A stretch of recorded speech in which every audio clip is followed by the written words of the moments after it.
ውድ ቤተሰቦቼ ድራማውን ከመጀመራችን በፊት ሁላችሁም ላይክ እና ሰብስክራይብ ማድረጋችሁን እንዳትረሱ። ዛሬም የዝና ገበያ የተሰኘውን አዲስ ተከታታይ ድራማ ይዤላችሁ መጥቻለሁ። ድራማው ስለ አንድ በጣም ኩሩ ተዋናይ ይተርካል። ይህ ተዋናይ ቤተሰቦቿ ለእናቷ ሲሉ በጣም ጨካኝ ከሆነ ሰው ጋር በግዴታ ሊድሯት በፈለጉ አንዲት ሂጃብ ለባሽ ሴት ፍቅር ይወድቃል። እሷ ግን ትሸሻለች። በአጋጣሚ ዕጣ ፈንታም ከዚህ ኩሩ ዝነኛ ጋር ያገናኛታል። በመካከላቸው ምን ይፈጠር ይሆን? እስኪ አብረን እንመልከት። ድራማችን የሚጀምረው ኬናን በአዲሱ ፊልሙ ላይ አንድ ትዕይንት ቀርጾ ሲጨርስና ለማረፍ ሲቀመጥ ነው። አንዲት ልጅ መጣ ዛሬ ምን ልታደርግ ነው ትለዋለች። እሱም ምን ነው አልሰለቸሽም? ሁል ቀን ከኔ ጋር ነሽ ይላታል። እሷም ካንተ መቼም አልሰለችም ስትለው እንዲህ ማድረግሽን ከቀጠልሽ እኔ ነኝ የምሰለቸው ብሏት ጥሏት ይሄዳል። ኬናን ወደ ውጭ ሲወጣ ዝናብ እየዘነበ ነው።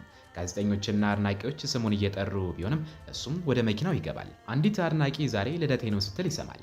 መኪናውን አቁሞም ጠባቂው እንዲጠራት ያዛል። ወርዶ ፎቶ ይነሳል። እድሜሽ ስንት ነው ሲላት 19 ትላለች። አረ ገና ልጅ ነሽ ይላታል። እሷ ግን ትልቅ ነኝ፣ የፈለግኩትን ማድረግ እችላለሁ፣ ስጦታም እፈልጋለሁ ትላለች። ምን ትፈልጊያለሽ ሲላት አንተን ትላለች። ወደ መኪናው ተመልሶም ረዳቱን ደውሎ አድናቂዎቹም እንዳይቸገሩ ተንከባከባቸው፣ ስለዚህችም የልደት ቀን ልጅ መረጃ ላክልኝ ይላል። አይሲን ስለ ኬናን እንዲህ ስትልም ትጽፋለች። ዛሬ ኬናን አካን የሌላ ሴት ህይወትን ማጥፋቱን አውቀናል። በስክሪን ላይ የሚታየውን ቅዱስነትና ከስክሪን ጀርባ ያለውን እውነትም እንከታተላለን። እነዚህ ፊቶች እኛ ከምንሰጣቸው ትርጉም ውጪ ሌላ ትርጉም የላቸውም። እነዚህም ከዋክብት በእውነትም ያበራሉ ወይስ ስንነካቸው በእጃችን ላይ የሚቀርም የወርቅ ቀለም ብቻ ናቸው የሚል ነበረ። ጽሑፉን ከላከች በኋላ ስልኳ ይጮኻል። በካንሰር የታመመችው ሶፊያ ናት። አይሲን ካልደወልሽ ራሴ ልመጣ ነበር፣ ለልጅሽ ሰርግ እመጣለሁ ትላታለች። ሶፊያ የማልሞት ቢሆን ኖሮ ልጄን አሁን አልድራትም ነበር፣ ግን ያለ እናትና አባት ልተዋት አልፈልግም ትላለች። አይሲን እንደምትረዳትም ቃል ትገባላታለች። የሶፊ ልጅ ሙኑርም እየሰገደችም ታለቅሳለች፣ ወደ አምላክም ትጸልያለች። ወንድሟ ሰፊር ገብቶ እንደገና እያለቀስሽ ነው ብሎ እንቧን ያብስላታል። እሷም ሙሽራ ስትሄድ ሁልጊዜ ታለቅሳለች ትለዋለች። እሱ ማግባት እንደማትፈልግ እንደሚያውቅ ይነግራታል። እሷ ግን የእናቴን ደስታም ታውቃለህ ትለዋለች። እሱ ግን አንቺ ደስተኛ አትሆኝም ሲላት በጆሮዬ አትጮህብኝ፣ ሂድና እናቴን አብላ ትለዋለች። ሙኑር ወደ ወንድሟ ትወርዳለች። እሱም እቃዎቹን እንድሰበስብና ሁሉንም ነገር ዝግጁ መሆኑን ይጠይቃታል። እሷ ምን አይነት ነገር ስትለው አታሳብጅኝ፣ ዛሬም ይሄና ቀንሽ ነው፣ በሰዎች ፊት እንዳታሳፍሪን ይላታል። እሷም ሁሉንም ነገር የማደርገው እናቴን ለማስደሰት ብቻ ነው እንጂ ለሰዎች አይደለም ትላለች። እሱም እጄን እንዳላነሳብሽም ታውቂኛለሽ ሲላት አይዞህ ለማርሳት ነው የማገባው ትለዋለች። ልሳነ ረጅም ነሽ፣ ግን የባልሽ ቤተሰቦች እንደኔ አይደሉም ይላታል። በሰዎች ፊት ሳቂና ተውኝባቸው ሲላትም አሁን እያደረግኩ ያለሁት እሱን ነው ትላለች። ሰፊር ሶፊያን እያበላት ነው። እሷ ግን በቃኝ አልችልም ትላለች። ሙኑር ገብታ እማዬ በምግብ ታላግጫለሽ እንዴት ትላታለች። እናቷም ስለ አንቺ ስልም ትንሽ እጨምራለሁ ትላለች። ሰፊር ተናዶም በቃ አንቺ አብያት ይላታል። ሙኑርም ቀና እንዴ እኔ ከገባ በኋላ እናቴም ከኔ ጋር ትሆናለች ትላለች። ሶፊያም ታለቅሻለች እንዴ ስትላት ለምን አለቅሳለሁ እማዬ ምግቡን ጨርሺ ትላታለች። ኬናን በጣም ሰክሮም ወደ ጭፈራ ቤት ይገባል። ጋዜጠኞች ባለትዳር ከሆነች ሞዴል ጋር ስላለው ግንኙነት ይጠይቁታል። እሱ ግን ሳይመልስላቸውም ከልጃገረዶች ጋር ይጨፍራል። አይሲንም ተዘጋጅታ ወደ ሙኑር ሰርግ ትሄዳለች። ኦስጊር ደውላ በጽሁፍሽ ምክንያትም ዓለም ተገልብጧል ትላታለች። አይሲን ግን የሚከለክላትም አለቃ ስለሌለ ስራዋን እንደምትቀጥልም ትነግራታለች። የኬናን እናትም ከአንዲት ሴት ጋር ተቀምጣለች። የኬናን እህት አይሱ ገብታም እናቷን ወደ ውጭ እንድትወጣ ትጠራና ስለ ጽሁፉ ትነግራታለች። እናቲቱ በጣም ተናዳ ኬናን የት ነው ስትልም ትጠይቃለች። ረዳቱ ሻፊቅ ወዲያውኑ ይዞት እንዲመጣም ታዛለች። ሻፊቅ ጽሁፉን አንብቦም ለአይሱ አይዞሽ ፈልጌ ይዤው እመጣለሁ ይላታል። ሶፊያም ሰፊርን ሄዶም አይሲንን እንዲያመጣ ትጠይቃለች። እሱ ግን በሙኑር ክፍል እንደምትቆይ ይነግራታል። ሙኑር ገብታም ክፍሌን ለማለት ሰጡ ነው ገና እኮ አልሄድኩም ትላለች። እሱ ግን ከእንግዲህ እዚህ ቤት ውስጥ ምንም የለሽም ይላታል። ሶፊያ ሙኑርን በእኔ እንዳታዝኝ ትላታለች። ሙኑርም ለምን ባንቺ አዝናለሁ እማዬ ስትል ትመልሳለች። ሶፊያም አላውቅም ብቻ እንድታገብ ይፈልጋለሁ ትላታለች። የሙሽራው ቤተሰቦች ሀብታም መሆናቸውንና በእሷ ላይ እርግጠኛ ሆና ያለ ስጋት መሞት እንደምትፈልግም ትነግራታለች። ሙሽራው ይዳርና ቤተሰቦቹ ይመጣሉ። የሙኑር ወንድም ሰርዳም ተቀብለውም ያስተናግዳቸዋል። ሻፊቅ ኬናን ያለበት ቦታ ሄዶ ይፈልገዋል። ስለተጻፈው ጽሑፍና እናቱ አስቸኳይ እንደምትፈልገው ይነግሯል። ኬናን በስካር መንፈስ ሆኖም የተጻፈው ጽሑፍ ሁሉ እውነት ነው ይላል።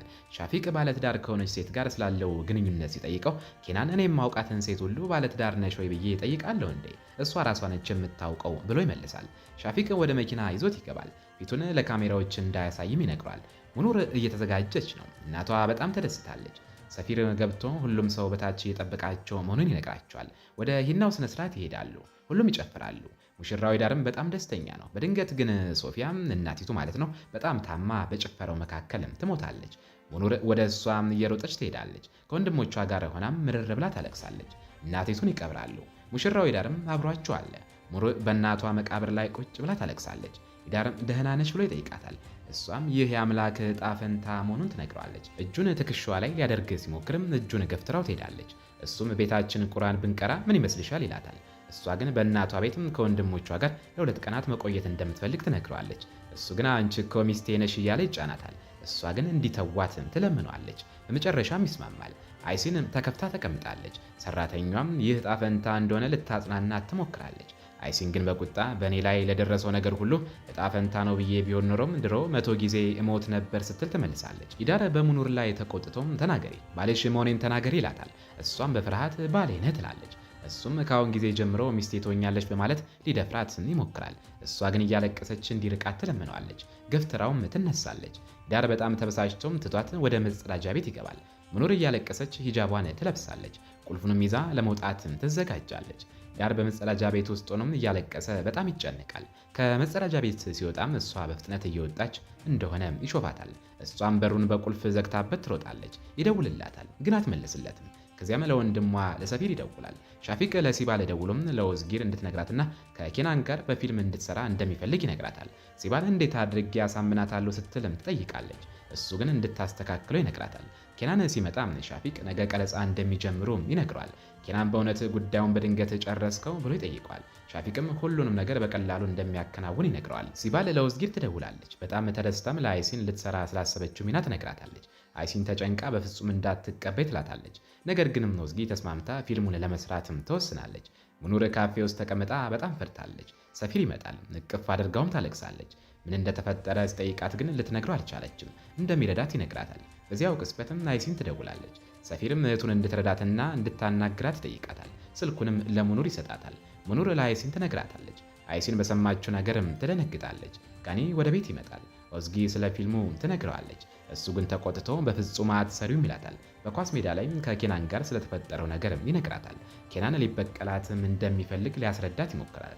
እሷ ግን ተቆጥታም የአበባ ማስቀመጫውን ወርውራ ትሄዳለች። ሙኑርም ወደ መናኸሪያ ሄዳ ባስ ትሳፈራለች። ከገጠሩም ርቃ ትሄዳለች። በሙኑር ቤትም ሰርዳርና ሂዳርም የሀዘን ስነስርዓት ላይ ናቸው። ሰርዳር ስለ ሙኑር ይጠይቃል። ሂዳር ግን ታማ ቤታቸው እንዳለች በመዋሸት ይነግረዋል። ሂዳርም ወደ አንድ ሰው የማይኖርበት ቦታ ይሄዳል። ሰራተኛውም እየጠበቀው ነው። የሙኑርን ወንድም ሰፊርን ይዞት ይገባል። መሬት ላይ ገፍትሮትም ሙኑር የት ናት ብሎ ይጠይቀዋል። ሰፊር እንደማያውቅም ይናገራል። ሂዳር ግን ተቆጥቶም ውጪ ከቀረችም እገላታለሁ ማለት ሰፊርን መምታት ይጀምራል። ጋኒም ኦዝጊር ፊልሙን እንድትሰራ ሊያሳምናት ይሞክራል። ከሌሎችም አዘጋጆች ጋርም ተነጋግሮ የተሻለ እድል እንደሚያመጣላትም ይነግራታል። አይሲን ሙኑርን ከመናሪያ ለመቀበልም ኦዝጊን ይዛ ትሄዳለች። ባሱ መናሪያ ይደርሳል። አይሲን ሙኑርን ትጠብቃታለች። ነገር ግን መልኳን አታውቀውም። ሙኑር ስትወርድም ለአይሲን ትደውላለች። በዚህም ይተዋወቃሉ። ኦዝጊ ተሰናብታቸው ትሄዳለች። ሲባል ለኦዝጊ ደውላ ባሏ ስራ እንዳታገኝ እንቅፋት እየሆነባት እንደሆነና የግድ ወደ ቀረጻ ቦታ መሄድ እንዳለባት ትነግራታለች።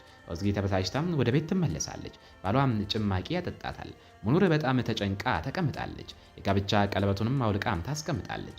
አይሲን መታም ከእናቷ ጋር በልጅነታቸው የተነሱትን ፎቶ ታሳያታለች። የቅርብ ጓደኛሞች እንደነበሩም ትነግራታለች። ሙኑርም ሂዳር እናቷንና ወንድሞቿን እንደሚንከባከብ ቃል ገብቶላት እንደነበረ፣ ነገር ግን ሊደፍራት እንደሞከረ ለአይሲንም ትነግራታለች። አይሲንም አሁን በሰላም ቦታ ላይ ነሽ በማለት ታረጋጋታለች። ኬናን በቤት ውስጥ ከነይር ጋር ስለተፈጠረው ነገር ያስታውሳል። ልጅቷም እየተንቀጠቀጠች ሳለ ለመጀመሪያ ጊዜዋ እንደሆነ ሲያውቅ ሂጂ ብሎ እንዳባረራት ያስባል። ጠዋት ላይ ለቀረጻ እንዲሄድ ስልክ ሲደወልለት ይነቃል። ሂዳርም በሰፊር ስልክ ለሙኑር ይደውላል። ሙኑር ስልኩን ስታነሳ ወንድሟ መሬት ላይ ወድቆ ሲመታ በቪዲዮ ታያለች። ሂዳር ደክሞት እስኪወድቅ ድረስ መትቼዋለሁ፣ አንቺ ያለሽበትን እስክትናገሪ ድረስ ደግሞ እመተዋለሁ ይላታል። ሙኑር በጣም ደንግጣም ኢስታንቡል ነኝ መለሳለሁ፣ ብቻ ወንድሜን አትንካው ትላለች። ስልኩን ዘግታም ከአይሲን ቤት በፍጥነት ትወጣለች። ሙኑር በመንገድ ላይ ሳለች ኦዝጊ በአጋጣሚ ታያታለች። አብራት እንድትሄድና ከቀረጻው ቦታ ወደ መናኸሪያ የሚወስዳት ሰው እንደምታገኝ ትነግራታለች። ሙኑርም ተስማምታ አብራት ሄዳለች። ኬናንም በጣም ሰክሮ ወደ ቀረጻው ቦታ ይደርሳል። ኒጋር ሙኑርን ከክፍሏ ታስወጣታለች። ኬናን ለትዕይንቱ ኒጋርን ፍለጋ ሲመጣ ሙኑር ጀርባዋን ሰጥታ ቆማ ይሾፋታል። ሂጃብ ስላደረገች ተዋናይት መስለው ነው። ኬናን ከጀርባዋ መጥቶም አቅፎ ይስማታል። ትዕይንቱን እየሰራ መስሎት ነው። ሙኑር በድንጋጤ ዞራ ትመታዋለች። በዚህ ጊዜም የነይር ታናሽ እህት ቁርስ የሚሆን ዳቦ ይዛ መታ ኩሽና ውስጥ ለእናቷ ታስቀምጣለች። የነይር እናት ቁርስ እያዘጋጀች ነይርን ለመቀስቀስ ወደ ክፍሏ ስትገባ ነይር ተኝታ ታገኛታለች። አጠገቧም ባዶ የመድኃኒት ማሸጊያና ከውጭ በኩል እጅ አለው የሚል ጽሑፍ ያለበት ደብዳቤ አለ። እናቷም ራሷን እንዳጠፋች ስታውቅ መጮህ ትጀምራለች። በፍጥነትም ወደ አምቡላንስም ትደውላለች። እህቷም ከሩቅ ሆና እየተመለከተቻቸው በሚፈጠረው ነገር በጣም ትገረማለች። እዚህ ጋር ሙኑር ተናዳም በኬናን ባደረገው ነገርም ትጮህበታለች። ሊጋር መታ ምንድነው የተፈጠረው ብላ ትጠይቃለች። ኬናን ምንም አልተፈጠረም፣ አንቺ መስለሺ ነው፣ ሁላችሁም ትመሳሰላላችሁ ይላታል። ሙኑር በበለጠ ተናዳ በጥፊ ታልሰዋለች። ዳግመኛ ሂጃብ የለበሰችን ሴት እንዳትነካ ትለዋለች። ኬናንም ክብሩን ስለነካችው በጣም ይናደዳል። በእኔ ላይ እጅሽን ለመሰንዘር አንቺ ማነሽ ይላታል። አይሲን ስትደርስና ኬናንን ስታየው ስለ ሙኑር በጣም ትጨነቃለች። አንዳች ነገር አደረገች ስትልም ጠይቃለች። ኦዝጊርም እየሮጠች መታ ምንድነው እዚህ የተፈጠረው ትላለች። ሙኑርም ኬናን ሊያጠቃት እንደሞከረ ትናገራለች። ኬናንም እኔ አንቺን ልተነኩስሽ፣ አንቺ ሴትዮ መልክሽን አታይም እንዴ ይላታል። አይሲን ተናዳም በጥፊ ልትመታው ስትል እጇን ይይዝና አሁንም ራስሽን እንደ እናቴ ነው የምታየው ይላታል። አይሲን ጽሑፍ አውጥቼም አዋርድሃለሁ ትላለች። ሙኑርን ይዛም ትሄዳለች። ኬናን ለአይሲን የገደልሽውን ሰውዬ አክብሪ ይላታል። በእርግጥ አባቱን ማለቱ እንደሆነ እናውቃለን። ግን በእውነትም አይሲን ናት የገደለችው ወይስ ምን ተፈጠረ? የሆነ ሆኖ አይሲን እነዚህን ቃላት ስትሰማ ራሷን መቆጣጠር አቅቷትም አንተ ነህ ራስን ማክበር ያለብህ ትለዋለች። ሙኑርንም እያሳየችም እሷ ገና ትናንት እናቷን ቀብራን የመጣችው ትላለች። ይዟትም ሄዳለሁ። ኦዝጊም አብራቸው በመኪና ትሄዳለች። አይሲን ለኦዝጊን ለምን ለብቻዋ ተውሻት ትላታለች። ኦዝጊም ይሄ እንደሚፈጠር አላውቅም ነበር ትላለች። አይሲን ዝም እንደማትልና ኬናንን እንደምታዋረደው ትናገራለች። ሙኑርም ትፈራና ያን ጊዜ እኔም እዋረዳለሁ ትላለች። ለአይሲን ምንም እንዳታደርግና ወንድሟን ለመጠበቅ በፍጥነት ወደ እሱ መሄድ እንደምትፈልግ ትናገራለች። አይሲን ለብቻሽ አልተውሽም ትላታለች። ኬናን ጋርም ዳይሬክተርም ሴዚን ባደረገው ነገርም ትወቅሰዋለች። እሱ ግን የሆነው ሆኗል፣ ጭንቅላቴን አታዙሩ ይላታል። እሷም አይሲን ናት ጭንቅላትን የምታዞሩና የምታዋረድ ብላም ከካራቫኑ ትወጣለች። ኒጋርም ተከትላት ትወጣለች። ኬናንም በጣም ተናዷል። እዚህ ጋርም ሰርቪር ተቀምጦ እያለቀሰም የእህቱን ፎቶ ከኪሱ አውጥቶ ይስማታል። ኢዳርና ቃሲም ውጭ ቆሞ እያለ ሰርዳር ደርሶ የእህቱን ቦታ ይጠይቃል። ኢዳርም ግባና ታውቃለህ ይሏል። ሰርዳር ገብቶም ሰርቪርን ያየዋል። ስለ ሙኑር ይጠይቋል። ሰርቪርም ወደ ኢስታንቡል እንደሄደችና ኢዳር ሊያጠቃት ስለሞከረ ፈርታ ወደ እናታቸው ጓደኛ እንደሄደች ይነግሯል። ኢዳርም እሷ ሚስቴ ናት ይላል። ሰርዳር ለቃሲም ውጣ ይለውና ኢዳርን እየመታ አንተ ሰውዬ ትንሽ እንኳን ልትታገሳት አልቻልክም፣ ገና እናቷ መሞቷ ነው ይለዋል። እኔ በአንተ ታምኜ ነበር እህቴን የሰጠው ይለዋል። ኢዳርም መጀመሪያ የት እንደሄደች የማታውቃት እህትን ፈልግ ይለዋል። ሙኑርም ካልተመለሰች ጉዳዩን የክብር ጉዳይ እንደሚያደርገው ያስጠነቅቋል። እዚህ ጋር ጋኒም አይሲን ቤት ሆኖ ኦዝጊን እየጠበቀ በጣም ተናዷል።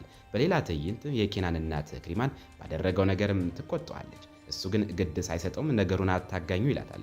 ክሪማን ለልጇ አሚሶ ለሸፊቅ ደውይለትና መጥቶ በዚህ ጉዳይ ላይ ምን እንደምናደርግ ይወቅ ትላለች። ሸፊቅ በነሂር ላይ የደረሰውን ያውቃል። ከረዳቱ ጋር እየተነጋገረ ሆስፒታል ውስጥም ትኩረት እንዲሰጧትና ከቤተሰቦቿ ጋር ለመነጋገር እንዲሞክሩ ይነግሯል። ሸፊቅም ወደ ክሪማን ቤት ሄዶ በጣም ይጮሃል። ሸፊቅም ለኬናን አንተ ገና ለመናገር አይን አለ ይሏል። በነሂር ላይም የደረሰውንና ራሷን ከመግደሏ በፊት ስለሱ የሚገልጽ ደብዳቤ መጻፏን ይነግሯል። ኬናን በጣም ይጨነቃል።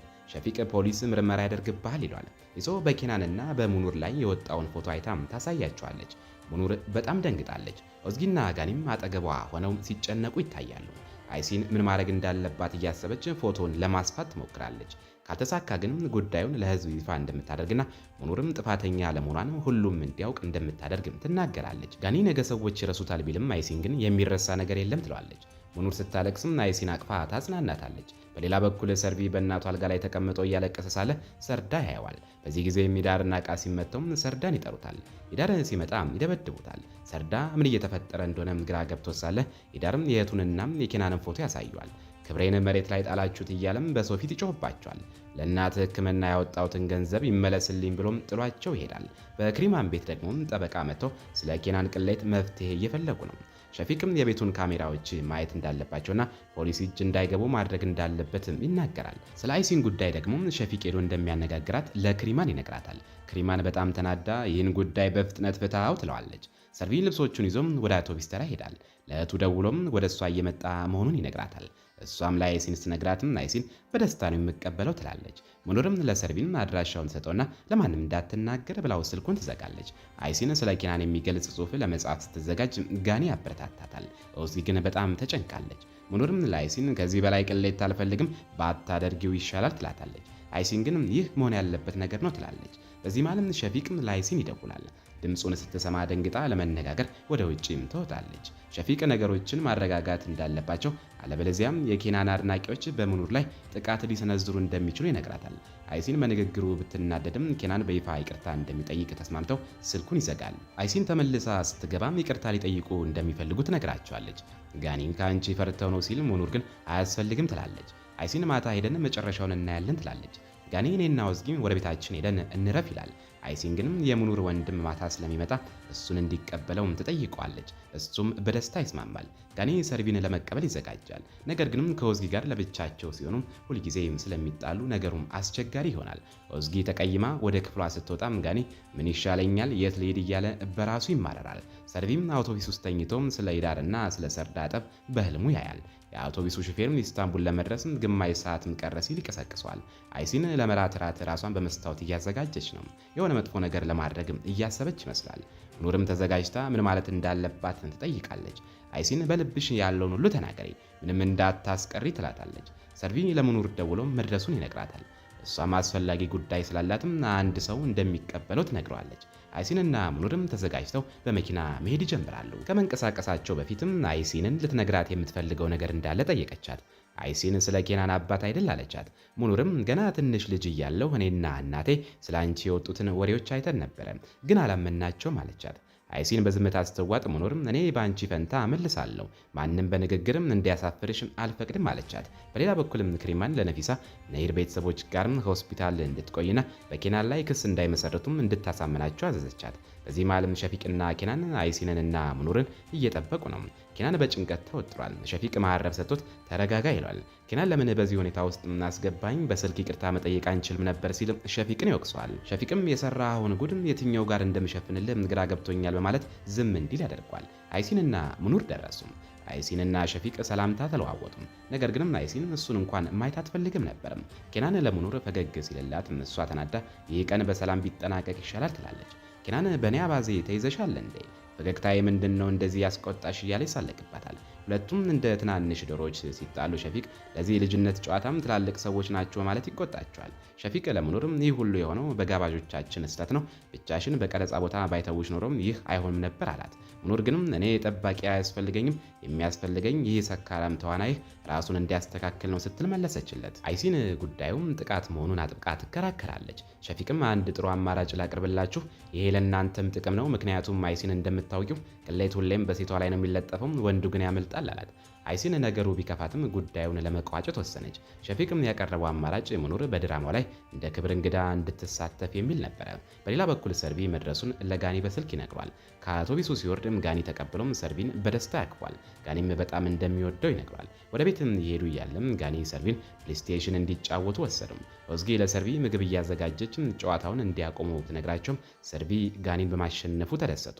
ሙኑርና አይሲን መጥተውም ክላክስ ሲያደርጉ ሰርቪ ወርዶም እህቱን አቀፋት። ሰርዳር እዚህ መሆንን ያውቃሉ ስትለው አዎ እሱ ነው ወደ እህትህ ሂድ ብሎ ያባረረኝ አላት። ጋኒና ኦዝጊ ስለ ሙኑር ሁኔታ እያወሩ ሳለም ጋኒ ራሱ ደግ ሰው መሆኑን ለኦዝጊ ለማሳየት ይሞክራል። ነገር ግን እንደተለመደው ጠባቸውን ይቀጥላሉ። ጋኒ ከስሯ እንድትወጣናም ትዳሯ ላይ እንድታተኩር ይፈልጋል። ክሪማን ለልጇ ሚሶ ስለ ኬናንና ሸፊቅ ደውላ እንድታረጋግጥላትም ተወተውታታለች። ሚሶ 100 ጊዜ ደውያለሁ እየመጡ ነው ብትልም እናቷ ግን አንቺ ባብነሽ ለወንድምሽ አታዝኝም በማለትም ትሰድባታለች። ሚሶ በጣም አዝና ወደ ኋላ ትዝታዋ ተመለሰች። አባቷ ክሪማንንም ከአይሲን ጋር ሆኖ ሲያታልላትና ሚሶን ደግሞ ለማንም እንዳትናገር ሲያስጠነቅቃትም ትዝ አላት። ወደ አሁን ጊዜ ስንመለስ ሚሶ ለእናቷ ያዋሸውልሽ ውሸት ሁሉ ይገባሻል ብላ ትናገራለች። ክሪማን ተናዳ ወደ ክፍሏ እንድትሄድ ታዛታለች። ኬናንና ሸፊቅ ሲመጡም ሚሶ ወንድሟን አቅፋ አለቀሰች። ሸፊቅም ክሪማን ጋር ብቻውን ለመነጋገር ገባ። ክሪማንም አይሲን ባሌና ዙራም አሁን ደግሞ ልጄን ልትበድል ትፈልጋለች ስትል ሸፊቅ አይደለም እውነታው ሌላ ነው፣ እሷ አላታለለችም፣ ይልቁንም ባልሽ ክብረ ቢስ ስለነበረም እሷን አስገድዶ ደፈራት ማለት እውነቱን ነገራት። በዚህ ጊዜም ኬናን ንግግራቸውን ሰምቶ በድንጋጤም ደርቆ ይቀራል። ከዚያም ጥሏቸው ይወጣል። እናቱም የጮች ብትከተለው ምንም መልስም ሳይሰጣትም ይሄዳል። አይሲን ወደ ቢሮዋ ገብታም አንገቷ ላይ ያለውን ሀብል እየነካካች ወደ ኋላ ትዝቷ ተመለሰች። ድሮም ከሲናን የኬናን አባት ማለት ነው ከሱ ጋር ስትሰራ በነበረበት ወቅትም ሲናንም ተነስቶ የቢሮውን በር ዘግቶ ጥቃት ሲሰነዝርባት ይታወሳታል።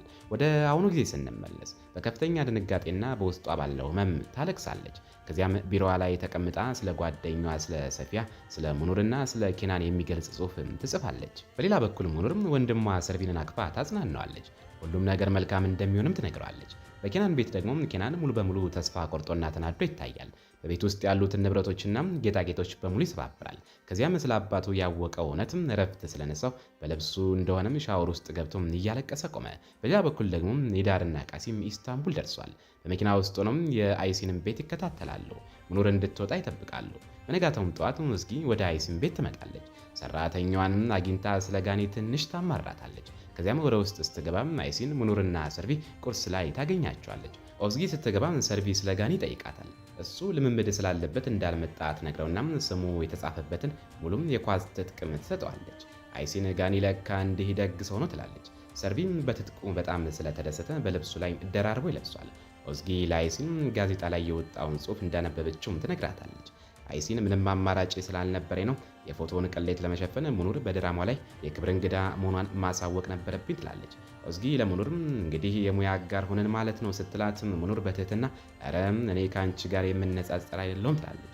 አኒፋ ገብታም ወደ ቀረጻ ቦታ የሚወስዳቸው መኪና እንደመጣም ትነግራቸዋለች። አይሲን ለሙኑርም እንዳናረፍድ እንሂድ ትላታለች። ወደ ቀረጻ ቦታ ሲደርሱ ብዙ ሕዝብና ጋዜጠኞች ተሰብስበው ይታያሉ። ሂዳርና ቃሲም በህዝቡ መካከል ተደብቀው የሙኑርን እንቅስቃሴ ሁሉ ይከታተላሉ። አይሲን ለሙኑርም ቀረጻ ላይ ምን ማድረግ እንዳለባት ስታስረዳት ሙኑር ግን ጌታዬ ሆይ ስለ ድራማው ይቅር በለኝ እያለች በራሷም ትሳቀቃለች። አይሲን ልታረጋጋት ትሞክራለች። ስትጨነቂ የሚያዝናናሽን ነገር አድርጊ ትላታለች። ሰርቪም እሷ ስትጨነቅም ትሰግዳለች ይላል። ከዚያም እንድትረጋጋም ካራቫን ውስጥ ለብቻዋ ይተዋታል። ሙኑርም የመስገጃ ምንጣፍ አግኝታም ጌታዋ እንዲረዳት ዱዓ ማድረግ ትጀምራለች። በኬናንም ካራቫን ውስጥ ኬናን በሐዘን ተቀምጦ ለነፊሳ ይደውላል። ስለ ነሂድ ጠይቃት። ለእናቴ እንደደወልኩም እንዳትነግሪያት ይላታል። ሰርቪ በቀረጻው ቦታ ላይ ሲንሸራሸር ድንገት ኬናን ጋር ይገናኛሉ። ኬናን ሰርቪም የጋኒን ቲሸርት ለብሶ ሲያዩ በፌዝ ይሄ ምንድነው የለበስከው? ቢያንስም የጥሩ ሰው ቲሸርት አትለብስም ይሏል። ሰርቪ ግን በየዋህነት ጋኒ እንደሰጠው ይነግሯል። ኬናንም ይህ የሙኑር ወንድም መሆኑን ይረዳል። እህት የት ናት ብሎም ይጠይቋል።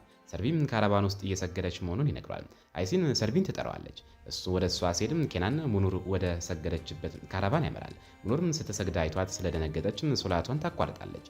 እየሰገድኩ መሆኔን አላየም ስትለውም እሱም ከየት አውቃለሁ ማለት ይመልሳል። ከዚያም ተቀምጦ ተረጋጊ፣ ላናገርሽ ነው የመጣሁት ይላታል። ሙኑርም መልካም ይሁን እንግዲህ ትላለች። ኬናንም እሱ በፈጠረው ስህተት ምክንያቱም እሷ ተገዳ ተዋናይ በመሆኗም ይቅርታ ይጠይቃታል።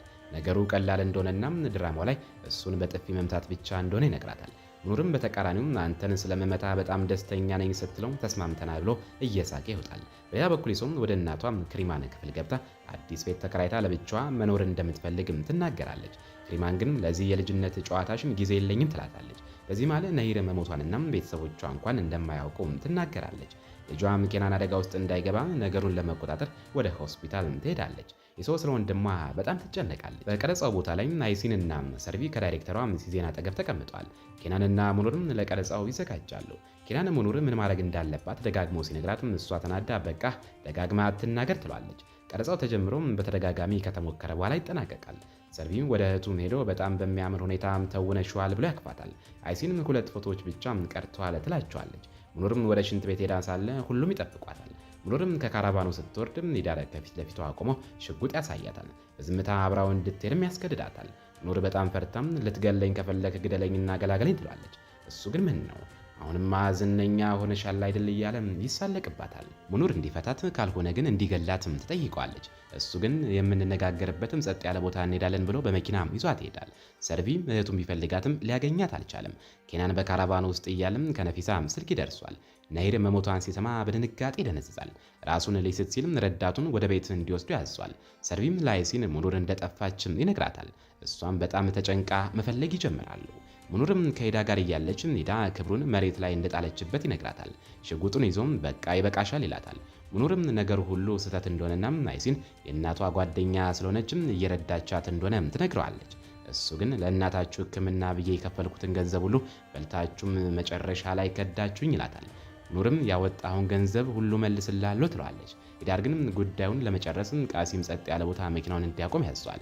ኬናን ወደ ቤቱ ገብቶ በከፍተኛ ሐዘን ውስጥ ይወድቃል። የነሂር ንግግር በጆሮ ላይ እያስተጋባ እረፍት ይነሷል። ለመረጋጋት ሲልም አደንዛዥ ዕፅም ይወስዳል። ሰርቪ ለሰርዳ ደውሎም የሆነውን ሁሉ ይነግሯል። ሂዳርም እህቱን እንዳይገላት እንደሚፈራ ይነግሯል። ሰርዳም አትፍራ እየመጣው ነው ብሎ ያረጋጓል። ነገር ግን ለማንም በተለይም ለአይሲን እንዳይናገር ያስጠነቅቋል። የደረሰብን ሁሉ በእሷ ምክንያት ነው ይላል። ሰርቪም እሺ ለማንም አልናገርም ግን እንዳትዘገይ ብሎ ስልኩን ይዘጓል። ወደ መጨረሻው ስንደርስ ሂዳርና ሙኑርም ጫካ ውስጥ ወደሚገኝ አንድ ገለልተኛ ቦታ ደረሱ። ሂዳርም ቃሲምን ከመኪና እንዲወርድ አዘዘው። ሙኑር በጣም ደንግጣለች። ሂዳርም እሷን ለመንካት ሲሞክር ሙኑር ወንድሟ ሰርቪንን ለማዳን ስትል ተስማማች። ሂዳርም ብቻዋን ጫካ ውስጥም ጥሏት ሄደም። ነገር ላይ ቆማ በከፍተኛ ሐዘን ታለቅሳለች። የሆነውን ነገር ማመን አቅቷታል። ሂጃቧንም አስተካክላም ራሷን ትሸፍናለች። በሌላ በኩልም ሂዳር በጣም ተናደለ። ቃሲም የመኪናውን ቀበቶ ባለማሰሩ ይጮህበታል። ቃሲም ለምን እንዴት እናደዳለም? እሷ እኮ አትገባህም ይሏል። ሂዳር ግን ዝም በል ጉዳዩን አትነካካ፣ እሷ በፍጹም አልዋሸችም ይሏል። ቃሲም እርግጠኛ ሆንክ ማለት ነው ሲለውም ሂዳር በቃም አዎ ይሄን ወሬ አቁም፣ አሁንም እሷ ሚስቴ መሆኗን አትርሳ በማለት ይመልሳል። ቃሲም ታዲያ ሚስት ከሆነች ለምን ጥላሃት መጣ ሲለውም ሂዳር ዝም ብሎ ይመለከቷል። በሙኑር ፊት ለፊት መኪና ያልፋል። በመኪናው ውስጥ ጁንና ባለቤቷ አማላሉ። አማል ሙኑርን ስታያት መኪናው እንዲቆም ትጠይቃለች። ጁን ግን አብደሻል እንዴ? ነፍሰ ጡር ሆነሽ ወዴት ነው የምትወርጂው? ስለ ልጃችን አታስቢም ይላታል። እሷ እኔ እያሰብኩ ያለሁት በዚህ መንገድ ላይ ብቻዋን ስለቆመችው ልጅ ነው። ከጥቂት ዓመታት በኋላ ልጃችንም እሷ ቦታ ልትሆንና የሚረዳት ልታጣ ትችላለች ትለዋለች። ጁንም እውነትሽን ነው እኔ ወርጄ ሊያት ሲላት ናይ አሁን ወንድ ልጅ ሊያስፈራ ስለሚችል እኔ ልውረድ ትላለች። አማልም ወርዳ ሙኑርን ሰላም ትላታለች። ብቻሽን መንገድ ላይ ስላየውሽም ስለጨነቀኝ ነው የቆምኩት ትላለች። የምትፈልጊው ነገር አለ ብላ ስትጠይቃትም ሙኑር ደንግጣ አይ አመሰግናለሁ ትላለች። አማል ግን ነይ ወደምትፈልጊው ቦታም ወስድሻለሁ ትላታለች። ሙኑርም አይ አስቸግራችኋለሁ ትላለች። አማልም አይዞሽ እኛን ጎዳሽን ብላ ሆዷን ታሳያታለች። ሙኑርም አማልን አቅፋ ታለቅሳለች። አማልም እያባበለች መኪና ውስጥም ይዛት ትገባለች። በሌላ በኩልም ሂዳር ለቃሲም ሙኑር እንደማትወደው እንደነገረችውና እሷ ራሷ ከመኪና እንደወረደች ይነግራል። ቃሲም ታዲያ ይህ ሁሉ ገንዘብ ለምኑን ያወጣው? እኔ እኮ ከዛ ተዋናይ ጋር ድሮም ግንኙነት አላቸው ብዬ አስቤ ነበር ይላል። ሂዳር ተናዶም ስለ እሷ እንዲህ እንዳታወራ ነግሬያለሁ፣ እሷ እኮ የማትወደኝ መሆኗን የነገረችኝ፣ ደግሞም ያ ተዋናይ ለማወቅ ስንት ጊዜ ኢስታንቡል ሄደችና ነው ይላል። ቃሲም ታዲያ ምን ችግር አለው? እናታችንም እኮ አባታችንን ያገባችውም ተገዳ ነው። አባታችንም አይወዳትም ነበርም። ፍቅርም ከጋብቻ ጋር ምን እንደሚያገናኙም አይገባኝም ይላል። ሂዳር በንግግሩም ሲያሰላስል ቃሲም በቃ ተመለስና አምጣት ካቆምክበት ሁኔታ ሳይም እሷን መተው እንደማትፈልግ ግልጽ ነው ይለዋል። ሂዳር መኪናውን አዙሮ ሙኑር ያለችበትን መኪና አጠገብ ቢያልፍም ሙኑርም ተደብቃ ስለነበረ አላያትም። ጁን አልፈናል፣ አሁን መውጣት ትችላለሽ ይላታል። ሂዳርም ሙኑርን ወደ ጣለበት ቦታ ተመልሶ ቢጮህም ሊያገኛት አልቻለም። ለጥቂት ደቂቃዎች ብቻ ነው የሄድነው፣ የትም ልትደርስ አትችልም፣ በእርግጠኝነትም ያጋጠመችን መኪና ውስጥ ነች ይላል። በሌላ በኩልም ኬናን ቤቱ ውስጥ ራሱን ስቶ ወድቋል። እህቱም ኢሷይታው ደነገጠች። ልታነቃው ብትሞክርም አልቻለችም። ወዲያውኑም ወደ አምቡላንስ ደወለች። አምቡላንስ መጥቶ ሲወስደውም አንዷ ነርስ ፎቶ ልታነሳው ስትል ረዳቱም ሰው እያዳንን ነው ብሎ ይከለክላታል። ይሰውም አብራቸው ትሄዳለች። ኬናን ነቃ፣ ግን እያስመለሰው ነበር። ይሶ ስለ ወንድሟ በጣም ተጨንቃለች። አኒፋና ሐሰንም ስለ ክሪማን ይሶና ኬናን ሆስፒታል መሆናቸውን ሰምተው ይጨነቃሉ። ሸፊቅም በስልክ ሙኑርን እየፈለገ ነው። አይሲን አዲስ ወሬ ያለው ብላ ትጠይቋለች። እሱም ወሬ ያለመኖሩ ይሻላል፣ ሁሉንም ሆስፒታሎችና ፖሊስ ጣቢያዎች ጠይቄ ስለ ሙኑር ምንም መረጃ የለም ይላታል። አይሲን ይሄ ደግሞ ይበልጥ ያስፈራል፣ ባሏም የሆነ ነገር አድርጓት ሊሆን ይችላል፣ እሷን መጠበቅ ባለመቻሌ ራሴን ይቅር አልልም በማለት ትበሳጫለች። ሸፊቅም ለዓመታት እኔን ይቅር ለማለት ፈቃደኛ አልነበርሽም፣ አሁን ግን በዚህች ልጅ ምክንያት በአንድ ጠረጴዛ ተቀምጠናል፣ እንዲያውም እኔ አሁን ያለሁት ቤትሽ ነው፣ ታዲያ እንዴት መጠበቅም አልቻልኩም ትያለሽ ይላታል። እጇን ሊነካ ሲልም በፍጥነት ታስወግዳለች። ኦዝጊ መታም አዲስ ወሬ ያለው ስትልም አይሲን እንዳለመታደል ሆኖ ምንም የተሰማ ነገር የለም ትላታለች። ሰርቪንም የእናቱን ፎቶ ይዞም እያለቀሰ ሳለ ሙኑር ትደውላለች። በደስታ እየሮጠም ለአይሲን ስልኩን ይሰጣታል። አይሲን ልታናገራት ወደ ውጭ ትወጣለች። ኦዝጊ ምስጋና ይግባውና ራሴን መውቀስ ጀምሬ ነበር ስትለን ሸፊቅ ለምን ራስሽን ተወቅሻለሽ ይላታል። እሷም በመጀመሪያው ቀንም ችግር ሲፈጠን እሷን ይዣት የመጣሁት እኔ ስለሆንኩ ነው ትላለች። ሸፊቅም አይዞሽ አንቺ ልትረጃት ነው የሞከርሽ ይላታል። በዚህ ማለም የሸፊቅም ስልክ ይጮሃል። ይሶ ስለ ኬናን ሁኔታ እናቷም እዛ ሆስፒታል መሆኗን ትነግረዋለች። ሸፊቅም ለይሶም አይዞሽ አሁኑን እመጣለሁ ብሎ ስልኩን ይዘጋል። ሙኑርም አማልና ጁን ካደረሷት በኋላ ወደ አይሲን ቤት ትገባለች። አማልንና ጁንን ልጃችሁን በሰላም ያሳያችሁ ብላ መርቃ ትሸኛቸዋለች። ሰርቪም እህቱን ሲያያት በደስታም እየሮጠ ሄዶ ያቅፋታል። ሙኑር ግን በከፍተኛ ድንጋጤና ሐዘን ውስጥ ስለነበረች ምንም ምላሽ ሳትሰጠው ዝም ብላ ታለቅሳለች። አይሲን ሁኔታዋን አይታም ትረዳታለች። ደህና ነሽ ብላ ስትጠይቃትም ሙኑር አዎ ደህና ነኝ ትላለች። ነገር ግን ሰውነቷ ይንቀጠቀጥ ነበር። አይሲን ለኦዝጊ ሙኑርን ለብቻዋ አግኝታ እንድታነጋግራት ሰርቪንም ይዛው ለትንሽ ደቂቃ እንድትወጣ ጠይቃታለች። ኦዝጊም ሰርቪን ቤት ውስጥ የምታግዘኝ ነገር አለ ብላ ይዛው ትሄዳለች። ሙኑርም ሶፋ ላይ ተቀምጣ በከፍተኛ ሁኔታ ታለቅሳለች። አይሲን ልታረጋጋት ስትሞክር ሙኑር ግን ከኔ ራቂም እኔ ረክሻለሁ እያለች ራሷን ትወቅሳለች። አይሲን ደንግጣ ነይ ወደ ፖሊስ ጣቢያ ሄደን እንክሰስ ትላለች። ሙኑር ግን አይ የሆነው ነገር ሁሉ በፈቃደኝነት ነው ማለት ትመልሳለች። አይሲን ይበልጥም አዝናም ሀኒፋን ለሙኑር መቀየሪያ ልብስ እንድታመጣ ታዛታለች። አይዞሽ እኔ ከአንቺ ጎን ነኝ እረዳሻለሁ ብላ አቀፈቻት። በሌላ በኩል ጋኒና ወዝጊ ወደ ቤታቸው እየሄዱ ሳለም ሰርቪ በጣም አዝኖ ይታያል። ወዝጊ እንዲህ እንደምትከፋ ባውቅ ኖሮም አላመጣም ነበር ትላለች። ሰርቪ ግን ለዛ አይደለም ግን ሰዎች እዚህ ቤት ውስጥ ወንድሜ ጋኒ በሌለበት ስገባ ቢያዩኝ ስላንቺ ምን ይላሉ ብሎ ይጨነቃል። ወዝጊማ አንተ እኮ ለእኔ ገና ልጅ ነህ ብላ እየሳቀች ታረጋጓለች። ወደ ቤት ሲገቡ ግን ጋኒ እዚያው ነበረ። ድንገት መጥቶ ሰርቪንና ወዝጊን አስደነገጣቸው። ጋኒ ለወዝጊም ሰርፕራይዝ ለማድረግ እንደመጣ ይነግራታል። ጋኒ ሰርቪን ለምን አዝነሃል ብሎ ይጠይቋል። ሰርቪ ግን ምንም አይደለም ይለዋል። ወደ ሙኑርና አይሲን ስንመለስ አይሲን ሙኑር ልብሷን እንድትቀይርና ገላዋን እንድትታጠብ ትረዳታለች። ሙኑር ገና ከድንጋጤዋ አልወጣችም ነበር። ሙኑር ለአይሲን ለእናቷ ሕክምና ስትልም ሂዳርን ለማግባት እንደተገደደችና ሂዳርም ለእናቷ ብዙ እርዳታ እንዳደረገላት ትነግራታለች። ሀኒፋም ለሙኑር ምግብ ታቀርብላታለች። አይሲን ሙኑርን እንደኔ ዝም አትበይ፣ አትፍሪ፣ ለማንኛውም ነገር እኔ ከአንቺ ጋር ነኝ ብላ ቃል ትገባላታለች። ሙኑርም በምስጋና ትመለከታታለች። ጋኒና ሰርቪ ፕሌይስቴሽን እየተጫወቱ ይዝናናሉ። ጋኒ ሰርቪን አትጨነቅ፣ ሴቶች በጣም ጠንካሮች ናቸው፣ ሀዘናቸውን በቀላሉ ይረሳሉ እያለም ያጽናኗል። ወዝጊ መታም አይሲን እንደደወለችና ሙኑር ደህና መሆኗን ለሰርቪንም ትነግረዋለች። ሰርቪንም ተደስቶም እህቱን ለማየት በፍጥነት ይሄዳል። በሌላ በኩል ሸፊቅ ለክሪማን የኬናንን ከሆስፒታል መውጫ ዝግጅት እንደጨረሰ ይነግራታል።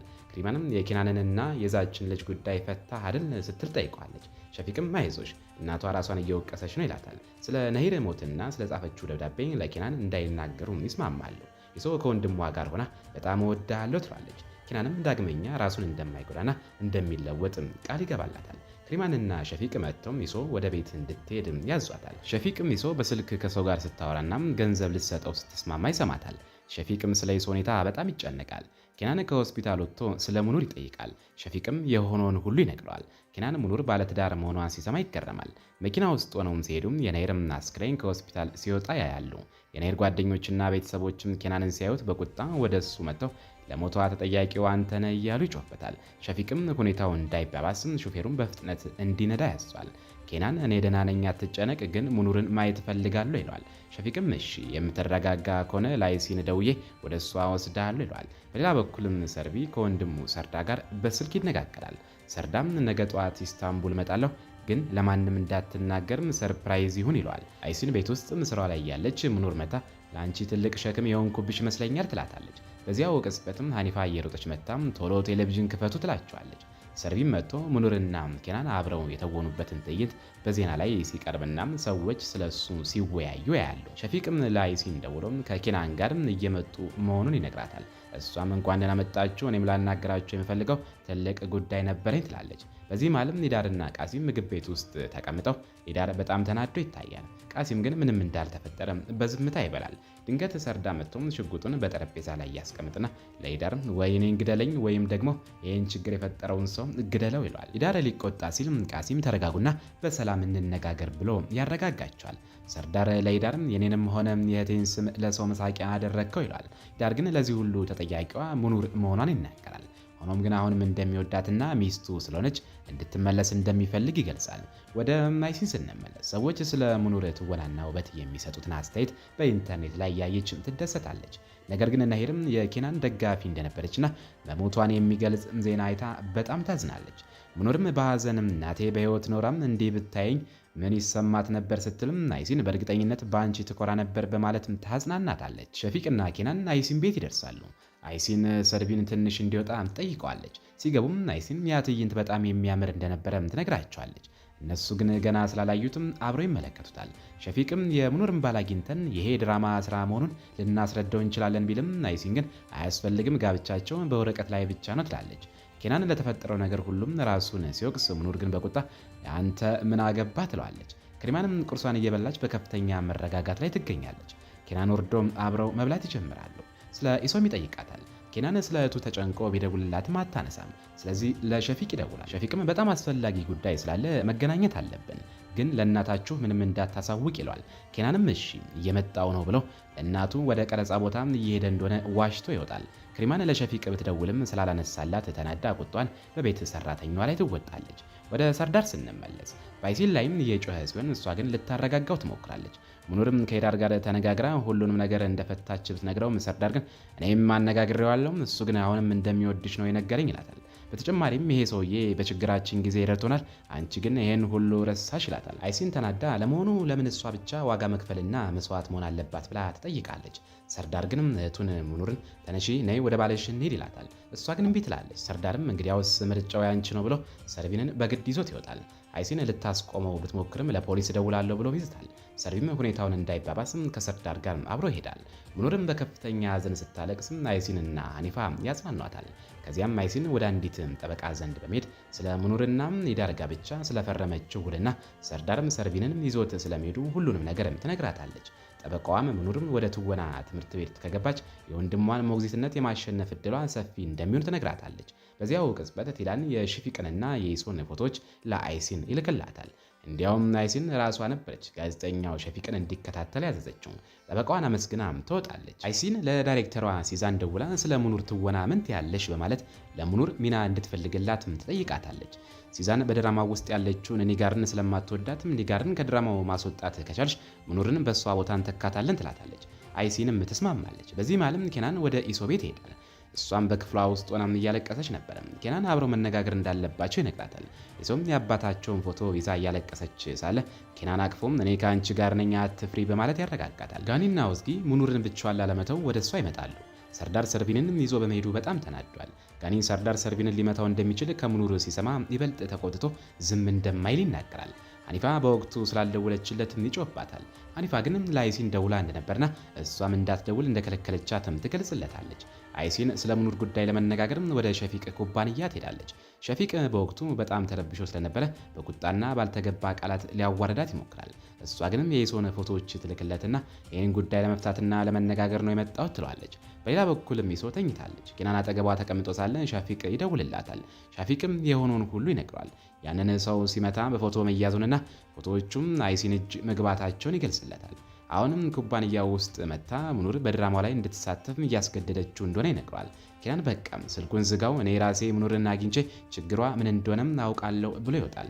ኬናን በመኪናው ወደ ሙኑር ሲሄድም በሌላ በኩል ደግሞ ሰርዳርም ሰርቪንን ከሂዳርና ከቃሲም ጋር አስቀምጦታል። ሰርዳር ለሂዳር ሙኑር ሰርቪንን በፍጹም አትተወውም ይለዋል። ሂዳር ግን በጣም እርግጠኛ አትሆን ሙኑር ተለውጣለች በማለት ይመልስለታል። ቃሲም በመሃል ጣልቃ እየገባ ወሬ ሲያበላሽ ሂዳር ተቆጥቶ ይሄዳል። ቃሲምም ይቅርታ እየጠየቀ ይከተለዋል። ሂዳር ለሙኑር ደውሎም ቃሌን አጥፌያለሁ፣ አሁኑኑ ካልመጣሽ ወንድምሽን እገለዋለሁ፣ አንድ ሰዓት ብቻ ነው ያለሽ ብሎ ይዝትባታል። ሙኑር ለወንድሟ በመስጋትም እየመጣው ነው ብላ ስልኩን ትዘጋለች። ጋኔና ወዝጊ ሙኑር እንዳትሄድ ሊከለክሏት ቢሞክሩም እሷ ግን በቆይ ወንድሜ አደጋ ላይ ይወድቃል በማለት እምቢ ትላለች። እስካሁን ለረዷት አመስግና ልትሄድ ስትል ጋኒ እንግዲያውስ ብቻሽን አትሄጂም፣ እኔ አብሬሽ እመጣለሁ ብሎ አብሯት ይሄዳል። ኬናን ወደ ሙኑር እየሄደ ሳለ ሙኑርን ከጋኒ ጋር በመኪና ሲሄዱ ያያቸዋል። በሁኔታው በጣም ተናደውም ይከተላቸዋል። በኩባንያው በኩል ሸፊቅ ለክሪማን ስለ ኢሶ የደረሰባትን ነገር ይነግራታል። ክሪማን ስለ ልጇ ደህንነት ሳይሆን ስለ ስሟ መበላሸትና ስለሚመጣው ውርደት ተጨንቃ በሸፊቅ ላይም ትጮህበታለች። ዳግመኛ እንዲህ ያለ ነገር ብትደብቀኝ እንደ ውሻ መንገድ ላይ ጥላለሁ ብላም ታስፈራረዋለች። ሸፊቅም ተናዶ በምን ታስፈራሪኛለሽ? የሁለቱም ልጆች ስም በእጄ ላይ ነው በማለት ይመልስላታል። በዚህ መሃል አይሴን መምጣቷ ይነገራቸዋል። ክሪማንና ሸፊቅም ሊቀበሏት ይወጣሉ። አይሴንም እንኳን ደህና መጣችሁ፣ አቀባበላችሁ ያምራል በማለትም ትሳለቅባቸዋለች። ሸፊቅ ወደ ላይ ወጥተን እንነጋገር ሲል ክሪማን ግን በውስጧ ሞትሽ በእጄ ላይ ነው በማለትም ትዝታለች። በመጨረሻም ሙኑርም ሂዳር ያለበት ቦታ ትደርሳለች። ወንድሟን በማየቷም ትረጋጋለች። ሂዳርም ጋኒን አብሯት በማየቱ በቁጣ ሽጉጡን ያወጣል። በዚያው ቅጽበት ኬናን ይደርሳል። ኬናን ሙኑርን እነዚህ ሁሉ በእኔ ላይ የጠነሰስሽው ሴራ ተባባሪዎችሽ ናቸው ማለት ይጮህባታል። የኢሶ ጉዳይ ከሙኑር ጀርባ ያለ ይመስላል። በእህቴ ላይ ዳግመኛ ብትመጪ ዋጋሽን ታገኛለች ብሎ ይዝታል። ሂዳርና ኬናን ሊጣሉ ሲሉም ቃሲም ያረጋጋቸዋል። ሂዳርን እነዚህ ሁሉ የሴትዮዋ አፍቃሪዎች ናቸው ማለትን ሲሳለቅ ሙኑር ተናዳ በጥፊት መቷለች። ሰርዳር ሙኑርን ሊመታት ሲልም ጋኒና ኬናን መክተው ይመቱታል። ሙኑርና ወንድሟን ይዘው ሊሄዱ ሲሉም ሂዳር በከፍተኛ ቁጣ ሽጉጡን ልቡ ላይ አድርገው ከሄድሽም ራሴን አሁኑኑ እገላለሁ ማለት ይዝታል። ጋኒ ለሰርቢን የሚሆነውን እንዳታይ ወደ ውጭ ውጣ ይለዋል። ሙኑር ግን ጋኒ አንተ ሂድ፣ እኔ ከባሌና ከወንድሜ ጋር እቆያለሁ ትላለች። ኬናን ጣልቃ ሊገባ ሲል ሙኑር አንተ ጋር ችግር እንደሌለ አረጋግጠሃል አይደል? እንግዲያውስ ሄድልኝ ትለዋለች። ኬናንም ልክ ነሽ ብሏትም ጥሏት ይሄዳል። ኬናን ወደ ውጭ ሲወጣም ሰርቪን ተደብቀው ያገኘውና እዚህ ምን ታደርጋለህ ብሎ ይጠይቀዋል። ሰርቪንም ጋኒ በሱ ምክንያት ሙኑር ላይ ጫና እንዳይፈጥሩባት ወደ ውጭ እንዲወጣ እንደነገሩ ያስረዷል። ኬናን አልገባኝም፣ በእውነትም እህት ላይ ጫና እየፈጠሩባት ነው ወይስ ህይወቷ ሰላም ሆኖ ተዋናይ መሆን ትፈልጋለች ሲል ይጠይቋል። ሰርቪንም አይ ተዋናይ መሆን የምትፈልገው እሷ ሳትሆን እኔ ነኝ ብሎ ይመልሳል። ኬናን ለምን ሲለው ሰርቪንም እህቴ ገንዘብ ካገኘችና ለባሏም ያለብንን ዕዳ ከከፈልን በግዴታም ከሱ ጋር ለመኖር ስለማትቆይ ነው ይለዋል። ኬናን የጋኒን መንገድ ለመከተል ሰርቪን ከሱ ጋር እንዲመጣ ይነግረዋል። ወደ ሙኑርና ጋኒ ስንመለስ ጋኒ አብራው እንድትሄድ ሊያሳምናት ይሞክራል። ነገር ግን ሰርዳርና ሂዳር ስለሚጣሉት ጋኒ ትቷት ለመሄድ ይገደዳል። በውጭ በኩልም ኬናን ለሰርቪን ምርጫው ያንተ ነው ይለዋል። ሰርቪን መጀመሪያ ቢፈራም በኋላ ግን አስቦበት መኪና ውስጥ ይገባል። ጋኒ ሰርቪንንም ከኬናን ጋር ሲያዩ ሊያስቆማቸው ቢሞክርም ኬናን ግድ ሳይሰጠው ይሄዳል። በዚህ መሃል ሙኑርና ወንድሟ ሰርቪን እንደሌለ ያውቁና ወደ ውጭ ሊፈልጉት ይወጣሉ። በሌላ በኩል ሸፊቅም አይሲንና ክሪማን ሊያወሩ ይወጣሉ። አይሲን ግን ሙኑርን ተዋናይ ካላደረጋችኋት ኬናንንና ሚሶን አዋረዳቸዋለሁ ስትል ትስታለች። የሁለቱንም ደም ካፈላች በኋላም ትታቸው ትወጣለች። ክሪማን ማረጋጊያ ኪኒን እየወሰደች ለኬናን ትደውላለች። ኬናንም ሙኑር ቤት ገብታለች አትጨቅጭቂያት ይላታል። ክሪማንም የራስን ጉዳይ ወቅ እንዳታረፍድ ብላ ስልኩን ትዘጋለች። ሰርቪን ለኬናን ጋኒን መቼን የምናገኘው ብሎም ስልኩን ሊያወጣ ሲል ኬናን ስልኩን ይቀማውና እንዳይደውል ይከለክሏል። ሰርቪን በኬናን መጠራጠር ይጀምራል። አይሲን ለሸፊቅም እኔ ጋር ከድራማው ትወጣለች ሙኑር ትተካለች ስትለው ሸፊቅ አብደሻል እንዴ ይላታል። እሷም አዎ አብጃለሁ ብላው እቅዷን እንዳያበላሽ አስጠንቅቃው ትሄዳለች። ጸሐፊዋ መታ ስብሰባው ላይ ከግማሽ ሰዓት በላይ እንደዘገየ ስትነግረው ሸፊቅም ንዴቱን እሷ ላይ ይወጣና ስብሰባው ተሰርዟል ሂጂ ይላታል። ሙኑር ወደ ሰርቪን ብትደውልም አይነሳም። ሰርዳር ምናልባት ራሱን እያዝናና ይሆናል ይላታል። ሂዳር ግን ከኳስ ተጫዋቹ ጋር ሄዶ ይሆናል ብለው ሙኑርን መውቀስ ይጀምራል። ሙኑርም በቃ ከዚህ በላይ ጫና አትፍጠርብኝ ትለዋለች። ሸፊቅ ቢሮ ውስጥ እያለም ኦዝጊ ትደውልና ሌላ ድራማ ውል እንደተቀበለች ትነግረዋለች። እሱ ግን ይህን ተይው እኔ ዋና ገጸ ባህሪ ይዤልሽ እመጣለሁ ይላታል። ኦዝጊም በጣም ደስ ይላታል። ሸፊቅም ያለሽበትን ቦታ ላኪልኝ ማንም እንዳያውቅ በሚስጥር እንነጋገር ብለው ስልኩን ይዘጋል። በዚህ ማለም ኢሶ ቤት ውስጥ ድንጋይ እየቀረጸች ነው። ኬናንና ሰርቪን ይመጣሉ። ሰርቪንም አሁንም ኬናንን እየፈራው ነው። ኬናን ግን አትፍራኝ ብሎ ወደ ውስጥ ያስገባል። ሰርቪንም ኢሶን ሲያያት በጣም ይደነቃል። ኬናን ምን እያየህ ነው ሲለውም ሰርቪን እዚህ ሐውልት ነው የምትሰሩት ብሎ ይጠይቋል። ኬናንም አዎ እህቴ ኢሶ ናት የምትሰራው ይለዋል። ሰርቪን በስሟም ይማረካል። ኬናንም ሰርቪንም ኢሶ ከአንተ በጣም ትበልጣለች ብሎትም የእህቱን ጉዳይ እስኪጨርስ እንዲቆይ ይነግረዋል። ኢሶ መታ ይህ ልጅ ማን ነው ስትል ኬናን አሁን እሱም አስፈላጊ አይደለም እናታችን ልትመጣ ስለሆነም ተዘጋጂ ይላታል። የኢሶ ሀሳብ ግን ሙሉ በሙሉ ከሊል ላይ ነበረም። ኬናንን ስለ እሱ ስትጠይቀው ይናደድባትና ትቷት ይገባል። ኬናን ሲገባም ሰርቪን ቤቱን እያደነቀ ሲመለከት ያገኘውና ቤቱን እያየ እህትን ረሳት አይደል ይለዋል። ሰርቪን ግን አልረሷትም ግን ስልኬን ቀምተኛል ይላል። ኬናንም እንደ ጎበዝ ልጅ ተቀምጠ ሁሉንም ነገር በዝርዝር ካልነገርከኝ ስልክህን አልሰጥም ይለዋል። ሙኑርም ሰርቪንን ከጋኒር ዘንድ ለመፈለግ ከሂዳር ጋር በመኪና እየሄዱ ነው። መንገድ ላይም ሂዳር ሲወቅሳት ይቆያል። እሷ ግን ልትፈታኝ ቃል ገብተልኝ ነበር ግን በቃል አልተገኘህም ትለዋለች። እሱም ስለምወድሽ ነው ሲላትም እሷ ግን እንደዚህ ያለ ፍቅር የለም ትለዋለች። ሰርቪንም ይደውልላታል። ሙኑር ደህና መሆኑን ስታረጋግጥም እየመጣን ነው ትላለች። ሰርቪን ግን ሂዳርን ይዘሽ እንዳትመጪ ይላታል። የት ነህ ስትለም ኬናን ስልኩን ይቀማና ያናግራታል። ሙኑርም የኬናንን ድምፅ ስትሰማ ደንግጣም ሂዳርን ውሃ እንዲያመጣላትም ትጠይቀዋለች። እሱ ሲወርድ ለኬናን አብደሃል እንዴ ወንድሜ ካንተ ጋር ምን ያደርጋል ትለዋለች። ኬናንም ወንድምሽን ማየት ከፈለግሽ ብቻሽን ነይ ብሎ ስልኩን ይዘጋባታል። ሙኑር ምን እንደምታደርግም ግራ ይገባታል። ሂዳርን ሱፐርማርኬት ውስጥ ውሃ እየገዛ እያለ ሙኑርም ታክሲ አይታ ለመሳፈር ትወርዳለች። ነገር ግን ሂዳርም ከበስተጀርባዋ አቁመው የት ነው የምትወጪው ይላታል። እሷ ማይ ብስኩት ለመግዛት ፈልጌ ነው ትለዋለች። እሱም አንቺ እዚህ ቆይ እኔ አመጣልሻለሁ ብሎም ሲመለስ እሷ ወደ ታክሲው ሮጣ በመግባት ትሄዳለች። እሱ ሊያስቆማት ቢሞክርም አይደርስባትም። አይሲን ቤት ስትደርስ ኬክ ይዛ ትመጣና ለአኒፋ ትሰጣታለች። ለሙኑር የምነግራት ጥሩ ዜና ስላለኝ አብረን እናከብራለን ትላለች። አኒፋ ሙኑርና ሂዳርም አብረው እንደወጡ ስትነግራት አይሲን ደስ ይላታል።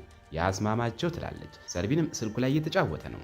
ኬናን ደግሞ ደክሞት ራሱን ያዞረዋል። ኢሶ መታም እናቷ እንደመጣች ለኬናን ትነግረዋለች። እኔ ወደ ክፍሌ ሄዳለሁ አንተ እናቴን አረጋጋልኝ ትላለች። ኬናን እናቱን ሲቀበል ቤት ውስጥ እንግዳ እንዳለና እሱም የሙኑር ወንድም እንደሆነ ሙኑርም ልትወስደው እየመጣች እንደሆነ ይነግራታል። እናቱ ግን እዚህ ምን እንደምትሰራ አልገባኝም፣ ግን በትክክለኛው መንገድ ላይ ነህ ትለዋለች። ይህች ልጅና አይሲን በእህት ላይ ማስረጃ እንዲያዙባት ሁሉ አንተም ሙኑር ላይ ማስረጃ መያዝ አለብህ ትለዋለች። ኬናንም የማይሆን ነገር ነው ቢልም እሷ ግን በዚህ መንገድ እህትን ትረዳታለህ ብላ አሳምናው ትወጣለች። ኒጋርም ትወና ላይ ያለች ሸፊቅ ይመጣና ፎቶ አንሺው ኒጋርን ይዞ እንዲወጣ ያዛል። ሸፊቅ ጸሐፊዋንም አይሲን ጋር በስተጀርባ ተስማምተሻል ብሎ ይጠይቃታል። እሷም አልተስማማውም። ኒጋርን እንደማልወዳት ታውቃለህ ትለዋለች። እሱም በቃ እሷን በወዝጊ ተካታለሁ ይላል። ሸፊቅ መኪና ውስጥ ሲገባም ኒጋርን እዚያው ያገኛታል። በቀጥታ ወደ ጉዳዩ እንግባም። አንቺና ኬናን ግንኙነት እንዳላቸው አውቃለሁ፣ ነገር ግን ተመልካቾች አብራችሁ እንድትሆኑ አይፈልጉም። ስለዚህ በሌላ ተዋናይም ተካሻለሁ ይላታል። ኒጋር በጣም ትናደዳለች። እሱ ግን ሌላ ድራማ አለኝ፣ ግን ትንሽ ድፍረት ያለው ትዕይንት ነው ይላታል። በእሷ እንደሚደነቅ ነግሮም የተወሰነ ልምምድ እንዲያደርጉ ሹፌሩን ከመኪና አውርዶም እንዲቆይ ያዛል። ሙኑርም ኬናን ቤት ስትደርስም ወንድሟ ሲያያት ወደ እሷ ይሮጣል። እሷም ደህንነቱን ካረጋገጠች በኋላ ኬናን ጋር ትጣላለች። ኬናን ለሰርቢን እኔ ከእሷ ጋር ማውራት ስለምፈልግ ወደ ውጭ ውጣ ይለዋል። ሰርቢን ይወጣል። ሙኑር ስለ እህቱ ጉዳይ ምንም እንደማታውቅም ትነግረዋለች። እሱ ግን እንድትቀመጥና ሁሉንም ነገር እንድትነግሩ ያደርጋል። ሰርቢን ውጭ ሆኖ ቤቱን ፎቶ ያነሳል። የሰው ስትስል አይቷት እሷንም ፎቶ ያነሳታል። ክሪማንም ቢሮዋ ውስጥ ሆና በካሜራ ኬናንና ሙኑርን እያየችም የሙኑርን ስነልቦና ትተነትናለች። ሙኑር ለኬናን ስለ እሷና ስለ ኢዳ ታሪክ ከመጀመሪያው ጀምሮ በጭንቀትም ትነግረዋለች። ኬናን እውነቱን እንደምትዩ ከሆነ ለምን አይሲን ወደ ኩባንያው መታ ጥቃት ሰነዘረች ይላታል። እሷም ከነገርኩ ውጪ ምንም አላውቅም ትለዋለች። ሸፊቅም ኦዝጊን አግኝቶ በኒጋር ምትክ እንድትሰራ ያሳምናታል። አይሲ ሙኑርን ወደ ትወና ያስገባቻት አንቺን ለማዋረድ ነው ብሎ ኦዝጊን ያስፈራራታል። ሙኑርም ኬናን ጋር ንግግሯን ጨርሳም ከእንግዲህ ወደ እኔና ወደ ወንድሜ እንዳትቀርብ ብላ አስጠንቅቃው ትወጣለች። እሱ ግን ይህ ለተዋናይት ትልቅ እድል ስለሆነ ተቀበይ ይላታል። እሷ ግን ከአንተ ምክር አልቀበልም ብላም ሰርቢንን ይዛ ትሄዳለች። ኬናንም ሰርቢንን እህቱን ፎቶ ሲያነሳ አይቶ ይቆጣል። ሙኑርም በሰርቢን ላይ እንዳይጨክን ከኬናን ጋር ትጣላለች። ይሶ መታ ምን ተፈጠረ ትላለች። ሙኑር ግን ወንድሟን ይዛ በታክሲ ትሄዳለች። ኦዝጊም የሸፊቅን ንግግር እያሰበች ነው። አይሲንና ጋኒ ሙኑርን እየጠበቁ ነው። አይሲን ጥፋቱን በጋኒ ላይ ታሳብባለች። በሩ ሲንኳኳም ሀኒፋ ትከፍታለች። ዳር መጥቶ ለመግባት ይሞክራል። አይሲን እንዲገባ ባትፈቅድለትም እሱ ግን በግድ ይገባል። ጋኒም ከሱ ጋር ተጣልቶ ይደባደባሉ። በዚህ መሃል ኦዝጊ ለጋኒ ብትደውልም ስላልመለሰላት ሸፊቅም ያመጣላትን ውል ትፈርማለች። ሀኒፋ ለኢዳር ልጄ በቃህም ተዋት አትፈልግም ትለዋለች። እሱ ግን ወዳታለሁ አልተዋትም ይላታል። አይሲን ፍቅር በግድ አይሆንም ትለዋለች። ጋኒም ኢዳርን ይዞ እንዲወጣም ታዛለች። ሙኑርና ሰርቢን ቤት ይገባሉ። አይሲን በመጨረሻ መጣሽ ተጨነቄ ነበር ትላለች። ሰርቢም ጋኒን ይቅርታ ይጠይቃል። ሙኑር ለጋኒ እንዲወጣ በማድረግም ተሳስታል፣ የሆነ ነገር ቢሆንስ ኖሮ ትለዋለች። ጋኒ ይቅርታ ጠይቆ ወደ ቤቱ ይሄዳል። አይሲን ሙኑርን ይዛ ስለ ጋኒ ታወራለች። ሀኒፋም አይሲን ትክክል ናት፣ ጋኒ ይወድሻል ትላለች። ሙኑር ግን ደክሟት ስለምንም ነገር ማሰብ እንደማትችልም ትናገራለች። ሙኑርም አይሲንን ለምንድን ነው የምትረጅኝ? ለራስሽ ጥቅም ነው ወይስ ለኔ ብላ ትጠይቃታለች። አይሲን በመጨረሻም እኔ ጥፋተኛ ሆንኩ ብላ ትናደዳለች። ባልሽ መጥቶም አጥቅቶናል፣ የጋኒን የታመመ እግርም መጥቶታል ብላ ትታት ትወጣለች። ሙኑር ምን እንደምታደርግም ግራ ይገባታል። ጋኒ ወደ ኦዝጊ ይሄዳል። እሷም እግሩን ምን እንደሆነ ጠይቋለች። ኢዳርም ያደረገውን ይነግራታል። የውል ወረቀቶችን አይቶም ይህ ምንድን ነው ይላታል። እሷ ትናደዳለች። እሱ ለሙኑር ሲል ራሱን እየሰዋ እንደሆነ ታስባለች። እሱም ተናዶም ወረቀቶቹን መሬት ላይ ይጥላል። እሷም በጥፊ መታው ትሄዳለች። እሱ ግን እናቷን እንድታናግርም ይነግራታል። ምክንያቱም እናቱ የሞተችው በእሷ ምክንያት ተቆጥታ ስለነበረ ነው። ኬናን ቤት ውስጥ እያሰበ ሳለ እናቱ መታም ታማሃል ትለዋለች። እሱ ግን ደህና እንደሆነ ይነግራታል። ስለ ሙኑር ትጠይቋለች። እሱም የኢሶ ጉዳይ የሙኑር ጥፋት እንዳልሆነ ይነግራታል። ክሪማን ግን ይህ የአይሲን እቅድ ነው ትላለች። ኬናን በቆሻሻው ባልሽ ምክንያትም ከዚህ በላይ ልታደርግ ትችላለች ይላታል። ክሪማን በአባቱ ላይ እንዲህ እንዳይናገርም ትከለክሏለች። ኬናንም እውነቱን ንገሪኝ ይላታል። እሷም ያቺ ሴትና አባት በአንድ ክፍል ውስጥ ነበሩ፣ አባት ሞቶ ወጣም፣ እሷ ግን በሕይወት ወጣች ትላለች። የአባቱ ስም እንዳይጠፋም እንዲረዳትም ትጠይቀዋለች።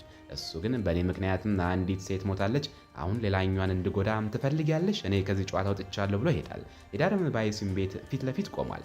አይሲን ስለ ነሂር ጉዳይ ምርመራም ታደርጋለች። ቃሲም ለኢዳር ደውሎም ያናግረዋል። ኢዳርም ከሙኑር ጋር ሳይታረቅ እንደማይመለስ ይነግረዋል። ሀኒፋ ምግብ ስታዘጋጅ አይሲን ሙኑርን እንድጠራትም ትነግራታለች። ድንገት ሙኑርና ሰርቢን ልብሳቸውንም ይዘው ሲወርዱ ያገኟቸዋል። ሙኑርም ወደ ቤቷ እንደምትሄድ ትናገራለች። አይሲን ይህን በራስሽ ላይ አታደርጊ ትላታለች። ሙኑር ግን ሌላ አማራጭ እንደሌላት ትናገራለች። አይሲንም አማራጭ አለ፣ እሱም ትወና ነው ብላም ሰዎች ምን ያህል እንደወደዷትም ታሳያታለች። ከኢዳር እንድትፋታና ጠበቃ እንደምታቆምላት ትነግራታለች። ሙኑርም ስለ ሰርዳር ትጨነቃለች። አይሲን ግን ለአንዴም ቢሆን ስለ ራስሽ አስቢ ትላታለች።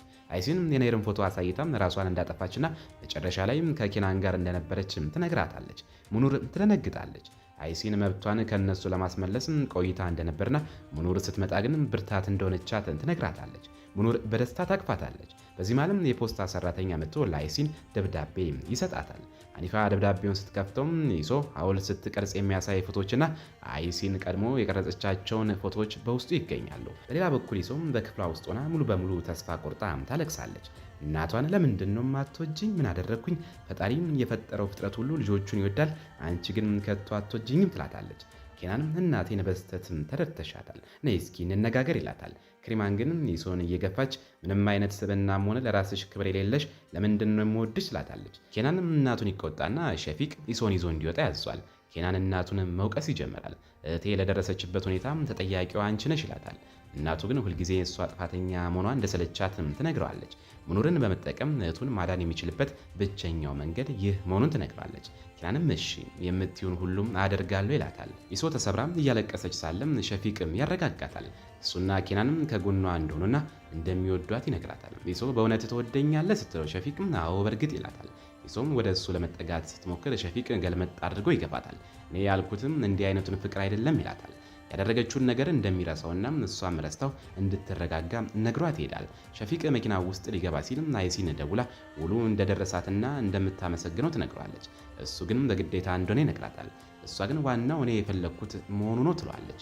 ነገ ቀረጻ ቦታ ላይ ለመገናኘት ይስማማሉ። አይሲን ሰርቪንን አብሯቸው እንዲመጣ ትጠይቀዋለች። እሱም ችግር እንደሌለው ይነግራታል። ኦዝጊ ከሙኑር ጋር ተዋናይ ሆና እንደምትሰራ ስታውቅ አይሲን በጣም ትገረማለች። ኦዝጊ ወደ ጋኒ ትሄዳለች። ሶፋ ላይ ተኝቶ አግኝታው ብርድ ልብስ ታለብሶና አጠገቡ ትቀመጣለች። ኪናን በክፍል ውስጥ ሆኖ በጣም ታሟል። ራሱን ለመቆጣጠር ይሞክራል። ወደ ይሶ ዘንድ ወርዶም ሐውልት ስትቀርጽ አግኝቷት ከጎኗ እንደሚሆን ያረጋግጥላታል። ቃሲም ስለ ሂዳር ተጨንቋል። ሂዳር በመኪና ውስጥ ሆኖ እየሄደ ወዴት እንደሚሄድ ግራ ገብቶታል። በጣም ተቆጥቶ ለሙኑር ይደውላል፣ ግን አታነሳለትም። ለመጨረሻ ጊዜ ላናግርሽ እፈልጋለሁ፣ ከአይሲን ቤት በታች ነኝ የሚል መልእክት ይልክላታል። ሙኑር ምን እንደምታደርግ ግራ ይገባታል። ደውላ እዚህ ምን ታደርጋለህ? አይሲን ከሰማች ፖሊስ ትጠራለች ትለዋለች። እሱ ግን እንድትወርድና እንዲነጋገሩ በማለት ትስማማለች። ሂጃቧን ለብሳ ትወርዳለች። ሂዳር መኪና ውስጥ አበባ ይዞ ይጠብቃታል። ወርዳ ስታገኘው በዝግታ ሊያናግራት ይሞክራል። እሷ ግን እንደማይግባቡና በሰላም እንዲፈታት ትጠይቀዋለች።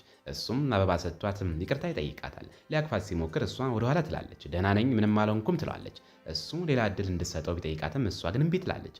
አበባውን ሰጥቶም እንደገና አስቢበት ይላታል። ነገ እሱን ሰርዳርና ቃሲም ስለሚመለሱ በትክክል ካሰበችበት አብራቸው እንድትሄድ ነግሯት ይሄዳል። እሷ ግን አበባውን በሩ ላይ ጥላው ትገባለች። ማግስቱ ሙኑርም እየተዘጋጀች ሳለ አይሲን መታ ተዘጋጅተሻል ትላታለች። ሙኑርም በጣም እንደፈራች ትነግራታለች። አይሲን ግን ህይወት በተለያዩ ልምዶች የተሞላች ናት። ማንነታችንን ለመገንባትና ጠንካራ ለመሆን እነዚህን ነገሮች መሞከር አለብን ብላ ታረጋጋታለች። ሙኑር ግን ይህ ስለ ራሴ ብቻ እንዳስብ ያደርገኛል፣ ይህም ደግሞ ስግብግብነት ነው ስትል አይሲን ይህ ስግብግብነት ሳይሆን ፍት ነው ትላታለች። ሁኔታውም ካልተመቸሽ ሌላ መፍትሄ እንፈልጋለን በማለትም ታሳምናታለች። ሙኑርም ከጎኗ ስለቆመችም ታመሰግናታለች። አይሲንም ጨርሽና ነይ ብላ ትወርዳለች። ሙኑርም እናቷን ናፍቃ ስለ እሷ ታስባለች። አይሲን በሩን ስትከፍትም ኦዝጊ መታለች። ሙኑር በትራንስፖርት እንዳትቸገር ይዛት ልትሄድ መምጣቷን ትናገራለች። አይሲን ለአንቺ ለዋና ተዋናይዋ መኪና አላኩም እንዴ ብላም ስትቀልድባት ኦዝጊ እኔ የማንንም ቦታ አልወስድም፣ እኔ ለራሴ ዋና ተዋናይ ነኝ ትላለች። ሁለቱም ተቃቅፈው ደስታቸውን ይገልጻሉ። ኦዝጊ ስለ ጋኒና ስለተጣሉበት ሁኔታም ለአይሲን ታወራለች። እንዲታረቁም እንድትረዳትም ትጠይቃታለች። አይሲን ተስማምታም ኦዝጊን በደስታም ታቅፋታለች። በዚህ ማለት ሰርቪን ገላውን ታጥቦ እየተዘጋጀ ስልኩን ሲከፍትም የኢሶን ፎቶ አይቶ ደስ ይሏል። ሙኑር በሩን አንኳኩታ ቶሎ እንዲወጣ ትነግረዋለች። ሙኑርም ወደ ታች ስትወርድም ኦዝጊ የእንኳን ደስ አለሽ ስጦታም ትሰጣታለች። አይሲን ሙኑርን አትፍሪ፣ ማንኛውም ነገር ካስፈለገች ደውይልኝ ብላ ትሸኛቸዋለች። መንገድ ላይ ሙኑር ተጨንቃለች። ኦዝጊ ግን ትወና ስራ ሳይሆን መዝናኛ እንደሆነ ነግራም ታረጋጋታለች። ሰርዳር ለሙኑር ይደውላል። እሷ ግን ስልኩን ዘግታም ሰርቪንም ስልኩን እንዲያጠፋም ትነግረዋለች። ኦዝጊ ግን ችግር እንዳይፈጠር ማሳወቅ እንዳለባት ትመክራታለች። ዛሬው በሰላም ይለፍና በኋላ አሳውቃለሁ ትላለች ሙኑርም። ኦዝጊም የሂዳርን ባህሪ ታውቂያለሽ፣ ዋናው ነገር ዝነኛ ስትሆኝ ስምሽ እንዳይጠፋ ጥንቃቄ ማድረግ ነው ትላታለች። ጋኒም ቤት ውስጥ ቁርስ እያዘጋጀ በጣም አዝኗል። በቀረጻው ቦታ ላይ ጋዜጠኞችና ደጋፊዎች በብዛትም ተሰብስበዋል። በመካከላቸውም አንድ ሽጉጥም ያነገበ ሰው አለ። ኦዝጊ ሙኑርና ሰርቪን ሲደርሱም ሰርቪን በህዝቡ ብዛት ይገረማል። ድንገት አንድ ሰው መኪናው ላይ ውሃ ይደፋል። ሁሉም ይደነግጣሉ። ኬናን በመንገድ ላይ እየመጣ ሳለ በኦዝጊ መኪና ላይ ጥቃት እንደደረሰ ይሰማል። ኬናን ሲደርስም ህዝቡ በደስታ ይቀበላል። ኬናን ከመኪናው ሲወርድም ያ ራሱን የደበቀው ሰው መሳሪያም አውጥቶ ሊገለው ሲል ሙኑር አይታ ተጠንቀቅ ብላ ትጨዋለች። ኬናን ሙኑርንና ወንድሟን ለመከላከል ወደ እነሱ ይሮጣል። ጥይቱ ማንንም ሳይመታ ይተኮሳል። ሰውየውም ይሸሻል። ኬናን ደህንነታቸውን አረጋግጦም ይህንን ያደረገው ወንድምሽ ወይም ባልሽ መሆን አለበት ይላታል። ሙኑር ግንም የማይቻል ነው እነሱ እንዲህ ያደርጉም ትላለች። ኬናንም ታሳብጅኛለሽ እንዴ? እኔ ያለው እኮ ነው መሳሪያ ደግነው ሲያስፈራሩሽ የነበረው ይላታል። ኦዝጊ በጭንቀቱ ተማራም ወደ ማረፊያዋ ትሄዳለች። ሰርቪንም ኬናንን እህቴን ዳግመኛ እንዳታስቀይማት ብሎ ይጣለዋል። ኬናን ግን አንተ ወንድ ለመሆን እየሞከርክ ነው ብሎ ይሳለቅበታል። ሙኑርም ኬናንን ትጣለዋለች። ኬናንም ሂጂና ባልሽንና ወንድምሽን ፈልጊ፣ ጭንቅላቴን አታሳምሚኝ ይላታል። ሙኑር ለሂዳር ደውላም ስለ አደጋው ትነግረዋለች። እጅህ አለበት ወይ ብላም ጠይቋለች። እሱ ምንም እንደማያውቅ ይነግራታል። ናና እኔንና ሰርቪንን ውሰደን፣ ይህ ቦታ የኛ አይደለም ትለዋለች። የእሱንና የወንድሟን ምክር ባለመስማቷም እንደተቆጨችና ሌላ እድል እንደምሰጠው ትነግረዋለች። ሂዳር ራቅ ብሎ ቆሞም እያያት ስለነበረ በንግግሯ በጣም ይደሰታል። ኬናንና ሙኑር አሁንም እየተጨቃጨቁ ነው። ኬናን ጥቃቱን ያዘጋጀው ሂዳርና ወንድሟ እንደሆኑም እርግጠኛ ነው። ሙኑር ግን እነሱ እንዳልሆኑና እዚያም እንደሌሉ ልታስረዳው ትሞክራለች። በዚህ መሀልም ሂዳር በቁጣ ይመጣል። ጥበቃዎቹ ሊያስቆሙት ቢሞክሩም ኬናን ግን እንዲገባ ይፈቅድለታል። ሙኑር ሂዳርን እዚህ ምን ታደርጋለህ ብላ ስትጠይቀውም እሱም እኔ ባልሽ መሆኔን ሁልጊዜ ከጎንሽ እንደምሆንም ስንት ጊዜ ልንገርሽ ይላታል። ደህንነቷን ለማረጋገጥም ሲከተላት እንደነበርና ደውላም ና ውሰደኝ ስትለው እንደመጣ ይነግራታል። ኬናን ፖሊስ እየመጣም ስለሆነ ምርመራ ስለሚያደርግባቸው ማንም ከዚያ አይንቀሳቀስም ይላቸዋል። ሂዳር ተቆጥተው ኬናንን ይገፋዋል። አንተ ነህ የምታስቆመኝ በሚል ሊደባደቡ ሲሉ ሰዎችም ይገላግሏቸዋል። ሙኑርም ከሂዳር ጋር ለብቻዋ ማውራት እንደምትፈልግም ትናገራለች። ሂዳርን ለምን እንዲህ ችኩል ትሆናለህ ብላ ትቆጣዋለች። እሱ ግን ኬናን መጀመሪያ እንደጀመረና እንደሚከሰው ይነግራታል። ሙኑር ግን ማንንም አትከስም። ንጽህናን አረጋግጠም ከዚህ መውጣት ብቻ ነው ያለበት ትላለች። እሱም ከኔ ጋር ትመለሻለች ብሎ ሲጠይቃትም አሁን የእሱ ጊዜ አይደለም ብለው ትወጣለች። ጋኒም በአይሲን ቤት ሆኖም ኦዝጊ ሳታማክረው በመውጣቷ እየተቆጣ ነው። በዚህ መሃል ሙኑር ለአይሲን ደውላ ስለተፈጠረው ነገርና ወደ ፖሊስ ጣቢያ እየሄዱ መሆኑን ትነግራቸዋለች። አይሲን ተረጋጊ፣ አሁን እመጣለሁ ብላ ትወጣለች። ጋኒ ምንም ባያገባውም ይከተላታል። ሸፊቅ ወደ ኬናን መጥቶ ለምንድነው በሂዳር ላይ ክስ የምትመሰርተው ብሎ ይጮህበታል። ኬናን ይገባዋል ሲልም ሸፊቅ ግን ጥቃቱን የሰነዘሩትም የነሂድ አድናቂዎችም ወይም የሞተችው ልጅ ቤተሰቦች ሊሆኑ እንደሚችሉ ይነግረዋል። ኬናንም ክስን አንሳም ከአይሲን ጋር ያለንን ግንኙነት እያበላሸ ነው ብሎ ያስጠነቅቋል። የኬናን እናትም ክሪማን ልጇ ሊገደል እንደነበረ ስትሰማም አይሲን እጅ እንዳለበት በማሰብ በከፍተኛ ሁኔታ ትረበሻለች። መተንፈስም አቅቷትም መሬት ላይ ትወድቃለች። የሰውም እናቷ በዚያ ሁኔታ ስታያት መጀመሪያ መድኃኒቱን እንዳሰጣትም ሰይጣን ያነሳሳታል። ነገር ግን ወዲያውኑም ተመልሳ እናቷ መሆኗን በማሰብ መድኃኒቱንም ትሰጣታለች። በፖሊስ ጣቢያ ምርመራውን ጨርሰውም ሲወጡ ሰርዳር ሙኑርን በጥፊ ይመታታል። ኬናን በዚህ ተቆጥቶም ሰርዳርን ሊመታው ሲል ፖሊሶች ይገላግሏቸዋል። ሂዳርና ሰርዳር በአንድ ክፍል ውስጥ ታስሮ ሳለ ሂዳር ሰርዳርን በድጋሚ በሚስቴ ላይ እጅን ብታነሳም እቆርጥሃለሁ ብሎ ያስጠነቅቋል። አይሲን ሙኑርና ሰርቪን አብረው ተቀምጠው ሳለ ቃሲም ሙኑርን በንግግሩ ይረብሻታል። ሙኑርም ተቆጥቼ ሳለው በእኔ ላይ አትቀልድ ትለዋል። ሰርቪም አንተ ምን አገባህ ለምን በእኛ ማለት ትገባለህ ይለዋል። ሰርቪም ወደ ውጭ ሲወጣ ጋኒ በስልክ ሲያወራ ያገኘዋል። ሰላምታም ይለዋወጣሉ። ጋኒ በቀረጻ ቦታ ላይ ስለተፈጠረው ነገር ይጠይቋል። ጥቃቱን ሂዳር የፈጸመው አይመስለውም። ሰርቪና ወደ ቤት እንሂድና ሁሉንም ነገር በዝርዝር ንገረኝ ይለዋል። አይሲን ከሙኑር ጋር ተቀምጣ ውሳኔዋን እንድትቀይር ልታሳምናት ትሞክራለች። ራሷን አደጋ ላይ እንዳትጥልና ሂዳር መጥፎ ሰው ስለሆነ እንደማይመጥናትም ታስጠነቅቃታለች።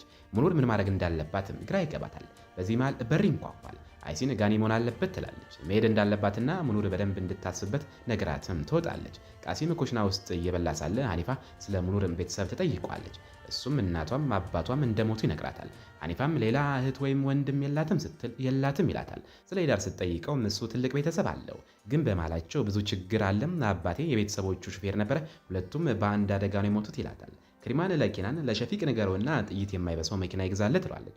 እሱም ምን ነው እንዲያጋነንሹ ይላታል። እሷም በጣም ተጨንቃለች። እሱ ግን እናቴ ራሴን አሞኛል እባክሽን ዝም በይ ይላታል። ይሶ ለኬናን ና የኔ ፍቅር የራስ ምታት እንዲለቅ ማሳጅ አደርጋለሁ ትለዋለች። በዚህ መሃል ሸፊቅ ይመጣል። ይሶ እኔ ነኝ የጠራሁት ትላለች። ክሪማን ግን ምንም እንዳትናገር ታስጠነቅቃታለች። ሸፊቅ ምን ተፈጠረ ብሎ ሲጠይቅም ይሶ እናቷ ዛሬ ድንገተኛ ጭንቀት እንደደረሰባትና እሷ በአጋጣሚ ካላየቻት ልትሞት ትችል እንደነበረ ትናገራለች። ኬናን በጣም ይደነግጣል። ኬናንም እናቱ ደብቃ በመቆየቷ ይቆጣታል። ሸፊቅም ይጨነቃል። እሷ ግን አሁን ደህና መሆኗንና ነገ ዶክተር ጋር እንደምትሄድም ትናገራለች። ሸፊቅ ግን ኬናን አሁን ዋናው ነገር በሂዳር ላይ የመሰረትከውን ክስ አንሳ ይለዋል። ኬናን ግን ክሱን እንደማይነሳ ይናገራል። ሸፊቅ ሊወጣ ሲል ይሶ ታስቆማለች። እሱ ግን እዚህ ምን ታደርጊያለሽ ብርድ ይመታሻል ይላታል። እሷም ትጨነቅልኛለህ ስትለውም እብደትሽን ትተሽ ረፊም ካልሆነ ግን ለእናትሽ ነግሬ እብድ ሆስፒታል እንዲያስገቡሽ አደርጋለሁ ይላታል። ለአባትሽም ያለሽን ናፍቆት በእኔ ላይ አትወጪ ብሎም ጥሏት ይሄዳል። እሷም በጣም ትቆጣለች። ኬናንም ያ ድንገተኛ የመረበሽ ስሜት ይመጣበታል። ነሂድን ያስታውሳል። ራሱን ለማረጋጋት ውሃ ይጠጣና ለነፊሳ ደውሎ የነሂር ቤተሰቦች አድራሻ ይጠይቃል። መኑርም ክፍሏ ውስጥ ሆና ወደ አምላኳ ትጸልያለች። ሰርቪል በጣም ተከፍቶ ወደ እሷ ይመጣና እንደ ሕፃን ልጅ ወደ ጎን ትታችሁኛል፣ ለምንም ነገር አልጠቅምም ይላታል። እሷ ግን እንደዛ እንዳይልና እሱ አብሮ ስለሆነ ሰላም እንደሚሰማት ትናገራለች። እሱም ኬናን ጋር ደውላ በወንድሙና በሂዳር ላይ ያለውን ክስ እንዲያነሳ እንድጠይቀው ይፈልጋል። ሙኑር እንደሚሰማኝ በምን አወቅ ስትለውም እሱ መጥፎ ሰው አይደለም፣ እሱም እህት ስላለውም ይረዳኛል ይላታል። እሷም እሺ እደውላለሁ ትላለች። ሙኑር ለኬናን ደውላ ማውራት እንደምትፈልግ ትነግረዋለች። እሱም አይሲም ቤት አይደለሽ፣ እኔም በዛው መንገድ ላይ ነኝ፣ አሁን እመጣለሁ ይላታል። ሙኑር በጣም ተጨንቃለች። ቃሲምና ጋኒ እሷን ከኬናን ጋር እንዳያዋትና ችግር እንዳይፈጠርም ሰርቪን እንዲያዘናጋቸውም ትነግረዋለች። ኬናንም አይሲም ቤት ደርሳል። ሙኑርም ትወጣለች። እሱ በመኪና ሆኖ ክላክስ ሲያጮህ ሰው እንዳትቀሰቅስ ብላ ትቆጣዋለች። መኪና ውስጥ አልገባም ትላለች። እሱ ግን ወርዶ እባክሽን ማጋነንሽን ትተሽ መኪና ውስጥ ግቢ፣ ላገኘሽ ነው የመጣሁት ይላታል። እሷም በምን ጉዳይ ስትለው አንዲት አድናቂ ራሷን አጥፍታ ነበር ይላታል። ሙኑርም አዎ ነሂር ነች ስትለው ሁሉንም ታውቂያለሽ ማለት ነው ይላታል። ወደ ልጅቷ እናት ጋርም አብራው ሄዳ በእምነት በተሞላበት ንግግሯ እናቲቱ ይቅር እንድትለው እንድታደርግም ይለምናታል። ሙኑርም ተስማምታ አብራው ትሄዳለች። በመንገድ ላይ ሙኑር ዝም ብላ ትጓዛለች። ወደ ቤቱ ሲቃረቡም ስለ ሁኔታው ሁሉም ነገር እንዲነግራት ጠይቋለች። እሱም ታምኛለች ሲላት እንደ ሁኔታው ነው ትላለች። የነሂር እናት ጋር ሲደርሱ እናቲቱ ልጇም ከሴት አያቷ ጋር እንደተቀበረችና አያቷ ስላልወደዳት ልጇን እንዳትጠይቅ እንዳደረጋትም ትነግራቸዋለች። ነሂር ለኬናን የጻፈችለትን ደብዳቤና ፎቶዋን ታሳየዋለች። በደብዳቤው ላይ ነሂር ለደረሰው ነገር ሁሉ ራስን አትውቀስ፣ የኔ ውሳኔ በአንተ ምክንያት አይደለም የሚል ልብ የሚነካ መልእክት አስተላልፋለች። ኬናን በጣም ተነክቶ ያለቅሳል። ሙኑርም ታጽናናዋለች። ሙኑር ለነሂር እናትም የእሷም እናት እንደሞተች በመንገድ ታጽናናታለች። እናቲቱም ለኬናን በአንተ ላይ አልቆጣም፣ ብቻ በልጄና በአንተ መካከልም የሆነ ነገር ነበረው ስትል ጠይቋለች። ኬናንም ምንም እንዳልነበረና እንደ እህቱ ያያት እንደነበረም ይነግራታል። እናቲቱም ልጇ ንጹህ ሆና ወደ አምላኳ በመሄዷም ተደስታም ታመሰግነዋለች። ኬናን በፎቶዎቹም የተሞላውን የነሂርን ክፍል አይቶ ከጎበኘ በኋላ ይወጣል። ኬናን ሙኑርን መኪና ውስጥ እንድትገባና እሱ ደግሞ ትንሽ ንጹህ አየር እንዲተነፍስ ይነግራታል። እሷም ራስን አትውቀስ ስትለው እሱ ግን ይህች ሴትዮ ልጇ በመሞቷ ሳይሆን ንጹህ ሆና ወደ አምላኳ በመሄዷ ደስ ብሏታል ይላታል። ዓለም ሁሉ ሸክሟን በእኔ ላይ አድርጋለች አንቺም ጭምር ሲላት ሙኑር ምድር በአንተ ዙሪያ አትዞርም ትለዋለች። በዚህ ማለም ሰርቪ ደውሎ የሆነ ነገር ይነግራታል። እሷም ደንግጣ በፍጥነት መልሰኝ ትላለች። አይሲን ቤት ስትደርስም አኒፋ ክሪማን መታ እንዳበረረቻትም ትነግራታለች። አይሲን ስትገባም ክሪማን ቤቷ ውስጥ ተቀምጣ ታገኛታለች። ቤቴ ውስጥ ምን ታደርጊያለች ስትላት ክሪማም ይህንን የሰጠውሽን ሲሚንቶ ነው ቤት የምትይው ትላታለች። ከልጆቿ እንድትርቅም ካልሆነ ግን እንደምታዋረዳትም ትዝታለች። አይሲን ግን ይህን ሁሉ ያደረግኩት ሆን ብዬ ነው፣ አንቺን ልጆችሽንና ሸፊቅን ለማጥፋት ነው ትላታለች። ክሪማ በድንገትም የድንገተኛ ጭንቀት ይይዛታል። አይሲን ግን እሷን ማዳን ስላልፈለገችም ሀኒፋን ትጠራታለች። ሸፊቅ በስልክ ስለ ጋኒ የተባለውን ነገር ያስባል። አንድ ሰው ደውሎ በዚህ ጊዜ የምንገለው ዝነኛ ሰው ነው፣ ስለዚህ ስህተት እንዳይኖር ይላል። በማግስቱ ሙኑር ስትወርድም አይሲን አሁንም ስራ ላይ ታገኛታለች። ሙኑር ሰርዳር ለሴቪር ደውሎም እየመጡ እንደሆነ ትነግራታለች። አይሲን ምን ልታደርጊ ነው ስትላት ለሂዳር ሌላ እድል ሰጠዋለሁ እንደሚቀየርም ቃል ገብቶልኛል ትላለች። አይሲን እንዳታደርገው ብትመክራትም ሙኑር ወስናለች። በር ሲንኳኳም አይሲንን አቅፋ ትሰናበታለች። ሂዳር ሙኑርን ሊወስዳት ሲልም ኬናን ወዴት ነው የምትወስዳት ይሏል። ሂዳርም ይህንን የያዝከውን አበባም አስበላሃለሁ ይለዋል። በድንገት ግን ሂዳር ሁሉንም በሚያስደነግጥ ሁኔታ በሶስት ፈትቼሻለሁ ነገ ትጸጸቻለሽ ብሎ ጥሏት ይሄዳል። ሙኑር በመደሰትም ትወድቃለች። ኬናንም አንስቶም ወደ ውስጥ ያስገባታል። ሙኑር ስትነቃ መፈታቷን ማመን አቅቷት ነበርም። አይሲንና ኬናን አብሯት በመሆናቸው በጣም ደስ ብሏቸዋል። በኋላ ግን ሙኑርም ሰርቪን አብሯት አለመኖሩን ስታስተውል ለአይሲን ይዘውት እንዳይሄዱ ብቻ ስትልም ትጨነቃለች። በዚህ መሃል ክሪማን በቁጣ ተሞልታ እያሰበች ነው። ልጇ አምኒሶም በክፍሏ ውስጥ ሆና በተመሳሳይ ሁኔታ ታስባለች። ኦዝጊና ጋኒም ሀኒፋ ደውላ ስለነገረቻቸው አይሲን ቤት ይደርሳሉ። ሀኒፋም ጋኒ እንኳን ደህና መጣ ጀግናው ብላ ትቀበለዋለች። አይሲንም ስራው ተከታታይ ፊልሙ እንደቆመ ትናገራለች። ኦዝጊ በዚህ ትበሳጫለች። ጋኒም ስልኩን ሲከፍት ስለ ሙኑርና ኬናን የሚወሩም አሉባልታዎችን ያገኛል። ለአይሲን ሲያሳያትም ሙኑር በጣም ትከፋለች። ኬናን ግን ሁሉንም እናስተባብላለን አትጨነቂ ብሎ ያረጋጋታል። በአይሲን ቤት የታጠቁ ሰዎች ይደርሳሉ። ኬናን ሊወጣ ሲልም ጋኒ አስቁሞ ላደረገው ነገር ሁሉ ያመሰግነዋል። ኬናንም ቀደም ሲል በስታዲየሙ ላደረገው ነገር ይቅርታ ይጠይቀዋል። ሊወጣ ሲል ግን የታጠቁትን ሰዎች ፊት ለፊት ያገኛቸዋል። እነሱም ወደ ቤት ውስጥ ዘልቀው በመግባት በጋኒ እግር ላይም ጥይት ይተኩሳሉ። ሙኑርንም አግተው ይወስዳሉ። ሙኑር እንደወጣችን ሂዳርን መኪና ውስጥም ታገኘዋለች። ኬናን ሊከተላቸው ቢሞክርም አይደርስባቸውም። ነገር ግን ሰርቪንን አይቶት በመኪናው ይከተላቸዋል። ሙኑር መኪና ውስጥ ለሂዳር ሁሉንም መንገድ ሞከርኩኝ አልሆነም፣ አንተ ግን በዚህ መንገድ እንደሄድ አደረከኝ ትለዋለች። በሰው ላይ ጥይት መተኮስ ቀላል ሆነልህ ስትለው እሱም ማን ላይ ጥይት ተተኮሰ ብሎም ሹፌሩን ይጠይቃል። ጋኒ መሆኑን ሲረዳም ጋኒ ዝነኛ በመሆኑ ነገሩ ይፋ እንዳይወጣ ይጨነቃል። አንድ ሰውም የሆነ ነገር ቢሆን አሳያለሁ ስትለው ዛቻ ነው በማለት እሱ ደግሞ በወንድሞቿ ይዝትባታል። ሰርዳርም ሴቪምና ቃሲም በመኪና ውስጥ ናቸው። ሴቪም ስለ እህቱ ማወቅ ይፈልጋል። ሰርዳር ግን ተረጋጋ፣ እህት ከባሏ ጋር ነች፣ በሶስት ፈቷት የለም እንዴ ይለዋል። ሰርቪም ወንድሙ ሲጨቀጭቀው ሰርዳር ስልኩን ይሰጠዋል። ሙኑርም ከሴልቪ ጋር ተነጋግረም ሂዳር እንዳይሰማባት ስልኩን ትዘጋለች። ወደ መንደሩ ሲደርሱም ሂዳርን አብረውት የነበሩትን ሰዎች እንዲሄዱ ይነግራቸዋል። የመንደሩ ሰዎች ግን ሙኑርን በደስታ አልተቀበሏትም። እንዲያውም በንግግር ይወጓት ጀመር። ሂዳርም ከነሱ ጋር ይጨቃጨቃል። ቤት ሲገቡም ሰርዳር ሙኑርን በትወና ምክንያት ለመንደሩ ሰዎች አዋርደሽናል በሚል በጥፊ ይመታታል። ሌሎች ጎረቤቶች ግን በመሃል ገብተው ይገላግሏቸዋል። ናላን የተባለች ጎረቤት ሙኑርን ወደ ላይ ወስዳ ልታረጋጋትም ትሞክራለች። አንቺና ባለች ልጆች ብትወልዱም ችግሩ ሁሉ ይፈታል ትላታለች። ሙኑር ግን አይሆንም፣ አይሳካም ትላለች። ናላን ሙኑር ለማለት የፈለገችውም ሂዳር ልጅ መውለድ አይችልም መካን ነው ብላ በስተትም ትረዳለች። ሙኑር ለማስረዳት ብትሞክርም ናላን ግን ሳትሰማት ከኑሮሽ ጋር ተላመጂ ብላትም ትሄዳለች። ሙኑርም እናቷን እያሰበች ታለቅሳለች። ኪናን መንደሩ ድረስ ተከትሏቸው ይደርሳል። ናላን ወደ ወንዶቹ ወርዳ ሙኑርንም አትበድሏት ትላለች። ሂዳር ግን ስራሽ ላይ ብቻ ተኩሪ ብሎ ያባርራታል። ሙኑር ደረጃ ላይ ሆና ስታለቅስ ሰርቨር መጥቶ ያረጋጋታል። ሙኑር ግን በሁሉም ነገር ራሷን ትወቅሳለች። ስለ ጋኒ ሁኔታም በጣም ትጨነቃለች። ሂዳርም ወደ ሙኑር መጥቶ አይሲን ቤት ላይ ጥቃት የሰነዘረው ማን እንደሆነ አታውቂም፣ እኔ ግን መጥቻ ያዳንኩሽም፣ እኔ ወደ እስር ቤት ከገባሁ እናንተም በሰላም አትኖሩም ብሎ ያስፈራራታል። ሰርዳርም እየጮኸ ሻይ አፍይልኝ፣ እዚህ ፊት ለፊት አትቀመጭ ብሎ ያባርራታል። ኪናን መኪና ውስጥ ሆኖ በስልክ የሆነ ነገር እያቀረ ነው። ሸፊቅ ደውሎም የት ነህ አሳሰብከን ይሏል። ኪናን ደህና እንደሆነ ይነግረዋል። ሸፊቅም የጋኒ የእግር ኳስ ስራ እንዳበቃለት ይነግረዋል። ክሪማንም ስለ ልጇ ሁኔታ ለመጠየቅ ወደ ሸፊቅ ትመጣለች። ሙኑር ኩሽና ውስጥ ሻይ እያፈላች ሳለ ኪናን በውጭ ሆኖ ሁለት ወጣቶች ስለ ሙኑር መጥፎ ዜና ሲያወሩ ይሰማል። ሰርቪር አጋጣሚውን ተጠቅመው ወደ ኪናን ወርዶ ያወራል። ሙኑርም የእናቷን ሞት እያሰበች አልጋዋ ላይ ተኝታለች። ሰርቪር እኩለ ሌሊት ላይ ወጥቶም ቀስቅሶም ኪናን በውጭ እንደሚጠብቃት ይነግራታል።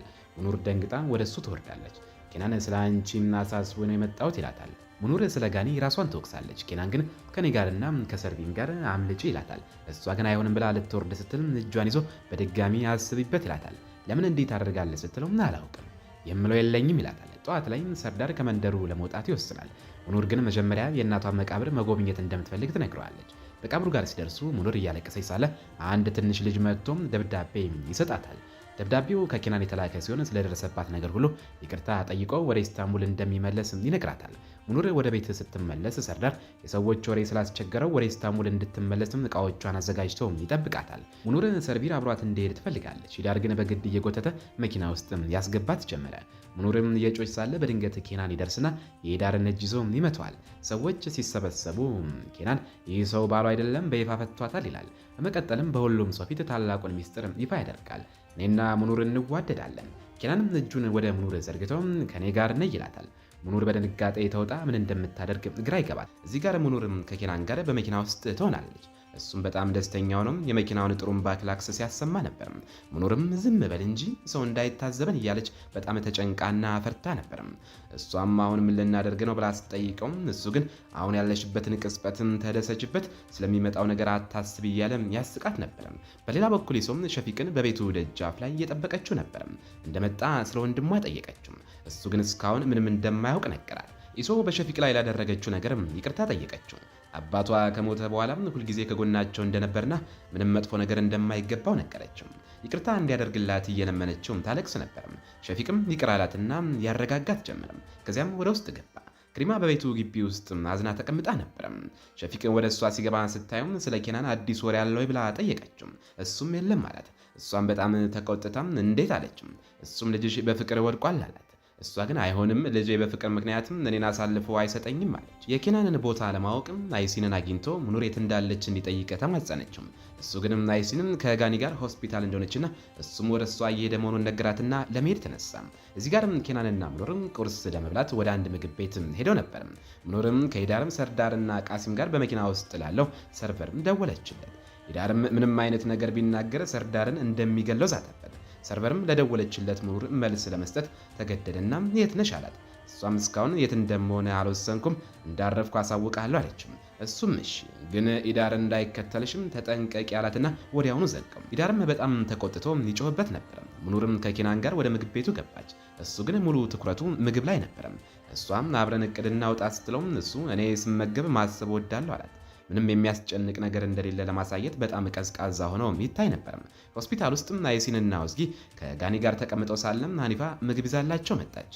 ለጋኒም እንኳን ፈጣሪ ማረ ለስራና ለሙያ አትዘን እያለችም ታጽናናው ነበር። ኦዝጊም ወሬውን ለማስቀየር እየሞከረችም አይዞህ ይድናል፣ ወደ ስራውም ይመለሳል፣ አንቺ ብቻ ምግቡን ካልመረዝሽው አለቻት። የምግቡ ሽታም ስላልተስማማት አየር ለመቀየር ወደ ውጪ ወጣች። አይሲንም ምን እንደሆነች አልገባትም ነበርም። ኦዝጊ ውጭ ሆና ቀደም ሲል በካራቫን ውስጥ በታመመችበት ወቅት የነበረውን ሁኔታ ታስታውሳለች። አይሲን ወደ እሷ ወጣ ምን ሆነች ነው ስትላትም ኦዝጊ አላውቅም፣ ምናልባትም እርጉዝ ሆኜ ይሆናል አለቻት። በዚህም በጣም ደስ አላቸው። ኪናንና ሙኑርን እየተመገቡ ሳለ ኪናን ምግቡን በጣም ወደደው። ሙኑርም ሌላ ጊዜ ልትሰራለት እንደምትችል ነገረችው። እሱም በእውነት ምግብ መስራት ትችያለሽ ሲላት እሷም አዎ እናቴ ሁሉንም ነገር አስተምራኛለች አለችው። እሱም እናቴ አንድም ቀን ሰርታልኝ አታውቅም አላት። እሷም ስላዘነችለት እጁን እየዳበሰች ይህን ሁሉ እናልፈዋለን፣ የፈለግከውን ሁሉ እሰራልሃለሁ ብላ ቃል ገባችለት። በድንገትም ኪናን የዳርን መኪና አየ። የምግብ ቤቱ ባለቤት 4 ሰዎች መሆናቸውን አረጋገጠለትና ለፖሊስ ልደውል አለው። ኪናን ግን አያስፈልግም አለው። ዳር ወደ ምግብ ቤቱ በመሳሪያ ገብቶ ባለቤቱን ስለ ኪናን ያስፈራራው ጀመረ። ባለቤቱም ወደ መጸዳጃ ቤት ሄዷል። አብረው የነበረችው ሴት ግን እዚያው ተቀምጣለች አለው። የሙኑር ልብስ የለበሰች አንዲት ሴት ጀርባዋን ሰጥታ ተቀምጣ ነበር። የዳር ወደ እሷ ሄዶ ቢጠራትም መልስም አልሰጠችውም። የዳር ሰዎች ኪናንን አላገኙትም። ሙኑር ግን ልብስ ቀይራ ቆሻሻ ለመጣል እንደወጣች ሰው ሆና ወጣች። የዳር ሹፌርም አይቷት ቢጠራትም ኪናን መታውና ከሙኑር ጋር አምልጠው ሄዱ። ዳርና ሰዎቹ በጣም ተበሳጭተው ሰርዳርና ሰርቪን የታሰሩበት መኪና ውስጥ ሄዱ። ሙኑር በመኪና ውስጥም ከኪናን ጋር ሆና ስለ ወንድሟ በጣም ተጨንቃ ነበር። ኪናንም እያረጋጋም ወደ እናቱ ቤት እንደሚሄዱ ነገራት። እናቱን በደንብ እንድትታገሳትም ጠይቃት። እሷም ምን አማራጭ አለኝ አለችው። ኪናንም እናቱ እንድትለሰልስ ለሸፊቅ እንደሚደውል ነገራት። ጋኒ ነክቶ ደስ ካለው በኋላም አይሲንን ስለ ኦዝጊ ጠየቃት። አይሲን የሥራ ስልኮችን እየጨረሰች እንደሆነና አሁን እንደምትመጣ ነገረችም። ሐኒፋ ምግቡን ሰብስባ ልትሄድ ስትል አይሲን ዛሬ እዚህ እንደምትቆይ ነገረቻት። ሐኒፋ ስትሄድም ጋኒ ላይሲን መብትሽን አሳልፈሽ መስጠት የለብሽም ክስ መስርቻ አላት። እሷም ይህንን የሚናገረው ማን እንደሆነ ተመልከቱም፣ አንተ ሙያን አጥተህ የምትወዳቸውን ሰዎች እንዳይጎዱ ብለም ክስ አልመሰረትክም አለችው። ሸፊቅን ወደ ሆስፒታሉ መጥቶ ሐኒፋን አገኛትና ስለ ሁኔታዋ ጠየቃት። እሷም ጋኒ ጠንካራ እንደሆነና ሁኔታውን እንደተላመደ አይሲን ግን አሁንም እንደተቸገረች ነገረችው። ከጎኗ አሁን አንተ ለሷ ቅርብ ነህና አለችው። ሸፊቅም አይሲን አንቺ ከጎኗ በመሆንሽ እድለኛ ናት አላትና እንዳትጨነቅም ነገራት። ከዚያም ወደ ጋኒ ሄደው እንኳን ፈጣሪ ማረ ጀግናው ይላል። አይሲንንም አንቺንም እንኳን ፈጣሪ ማረሽ ካላት በኋላ ስለ ሁኔታዋ ይጠይቃታል። እሷም እንደምታይ ነኝ ትለዋለች። ስለ ሙኑር የምታውቀው ነገር ካለ ይጠይቃታል። እሷም በፍጹም አላውቅም ትላለች። ጋኒም ሴቶች ባሉበት ቦታ ላይ ተኩስ የሚከፍቱ ፈሪዎች ናቸው ይላል። ሸፊቅም ለጋኒም በቀረጻው ቦታ ላይ የተፈጠረው ተኩስ አጋጣሚ እንዳልሆነ አንተ ንገራት ይለዋል። በዚህ መሃልም ኦዝጊ ወደ ክፍሉ ስትገባም ሸፊቅ ጋኒ በሚስቱም ቀንቶ ነው በቀረጻ ቦታ ላይ ሰው እንዲተኩስ ያደረገው ሲል ተሰማለች። አይሲንም አይሆንም እንዲህ አይነት ነገር በፍጹም አልተደረገም ትላለች። ጋኒ ግን አዎ እኔ ነኝ ያደረግኩት ብሎ ያምናል። ኦዝጊም ገብታም ላደረግከው ነገር እንኳን ደስ አለ ትለዋለች። በዚህ ጊዜ ለሸፊቅም ከኪናን ስልክ ይደወልለታል። ሊያናገረውም ወደ ውጭ ይወጣል። አይሲን ለጥቂት ጊዜ ለብቻችሁ ልተዋችሁ ብላም ከሸፊቅ ጋር ትወጣለች። በውጭ ሸፊቅ ለኪናን ምንድነው ይሄ የምታደርገው እብደት ይሏል። ኪናንም ናው አብጃለሁ፣ አሁን የምፈልገው ወደ እናቴ ሄደህ እንድታረጋጋት ነው ይለዋል። ሸፊቅም እሺ እንኳን በሰላም መጣችሁ፣ ግን ስለ ክሪማን ጉዳይ ብዙም ቃል አልገባለም፣ ቢሆንም የምችለውን አደርጋለሁ ብሎ ስልኩን ይዘጋል። አይሲን ምንድነው የሆነው ንገረኝ ትለዋለች። እሱም ሙኑርም ከኪናን ጋር እንደሆነችና በሰላም እንዳሉ ይነግራታል። እሷም ጥሩ ነው ምስጋና ለፈጣሪ ይሁን ትላለች። እሱም አልገባሽም መሰለኝ አብረው ነው የጠፉት፣ በፍቅረ ሳይወድቁም አልቀሩም ይላታል። አይሲንም በፍጹም ሊሆን አይችልም ትላለች። እሱም አሁን ዋናው ነገር እሷን ወደ ክሪማን ቤት እየወሰዳት ነው፣ አንቺ ደግሞ ከአንቺ ጋር እንድትሄድ ማሳመን አለብሽ ይላታል። እሷም እሺ ተገዳጅ ሆኜ ከአንተ ጋር እመጣለሁ ትላለች። ጋኒም ለኦዝጊም ዝም አትበይ ተናገሪ ይላታል። እሷም እንዴት አንድ ሰው የሚወደውን ሰው እንዲያደርጋል፣ እንዴትስም ደስታንና ስኬትን ይነፍጓል እያለችም ታለቅሳለች። መቼ ነው እንዲህም ግለኛ የሆንከው ትለዋለች። እሱም እንዳያጣት በመፍራቱ እንደሆነ ይነግራታል። ሙያውንም ካጣ ቆይቷል። ለሱም የቀረው ውድ ነገርም እሷ ብቻ እንደሆነችና ሊያጣት እንደማይፈልግም ይገልጽላታል። ይቅርታ እንድታደርግለትና ሌላ እድል እንድሰጠውም ይለምናታል። እሷም አንድ ሰው ቢሞትስ ወይም ነፍሰ ጡር ሴት ሆና ልጇን ብታጣስ ትለዋለች።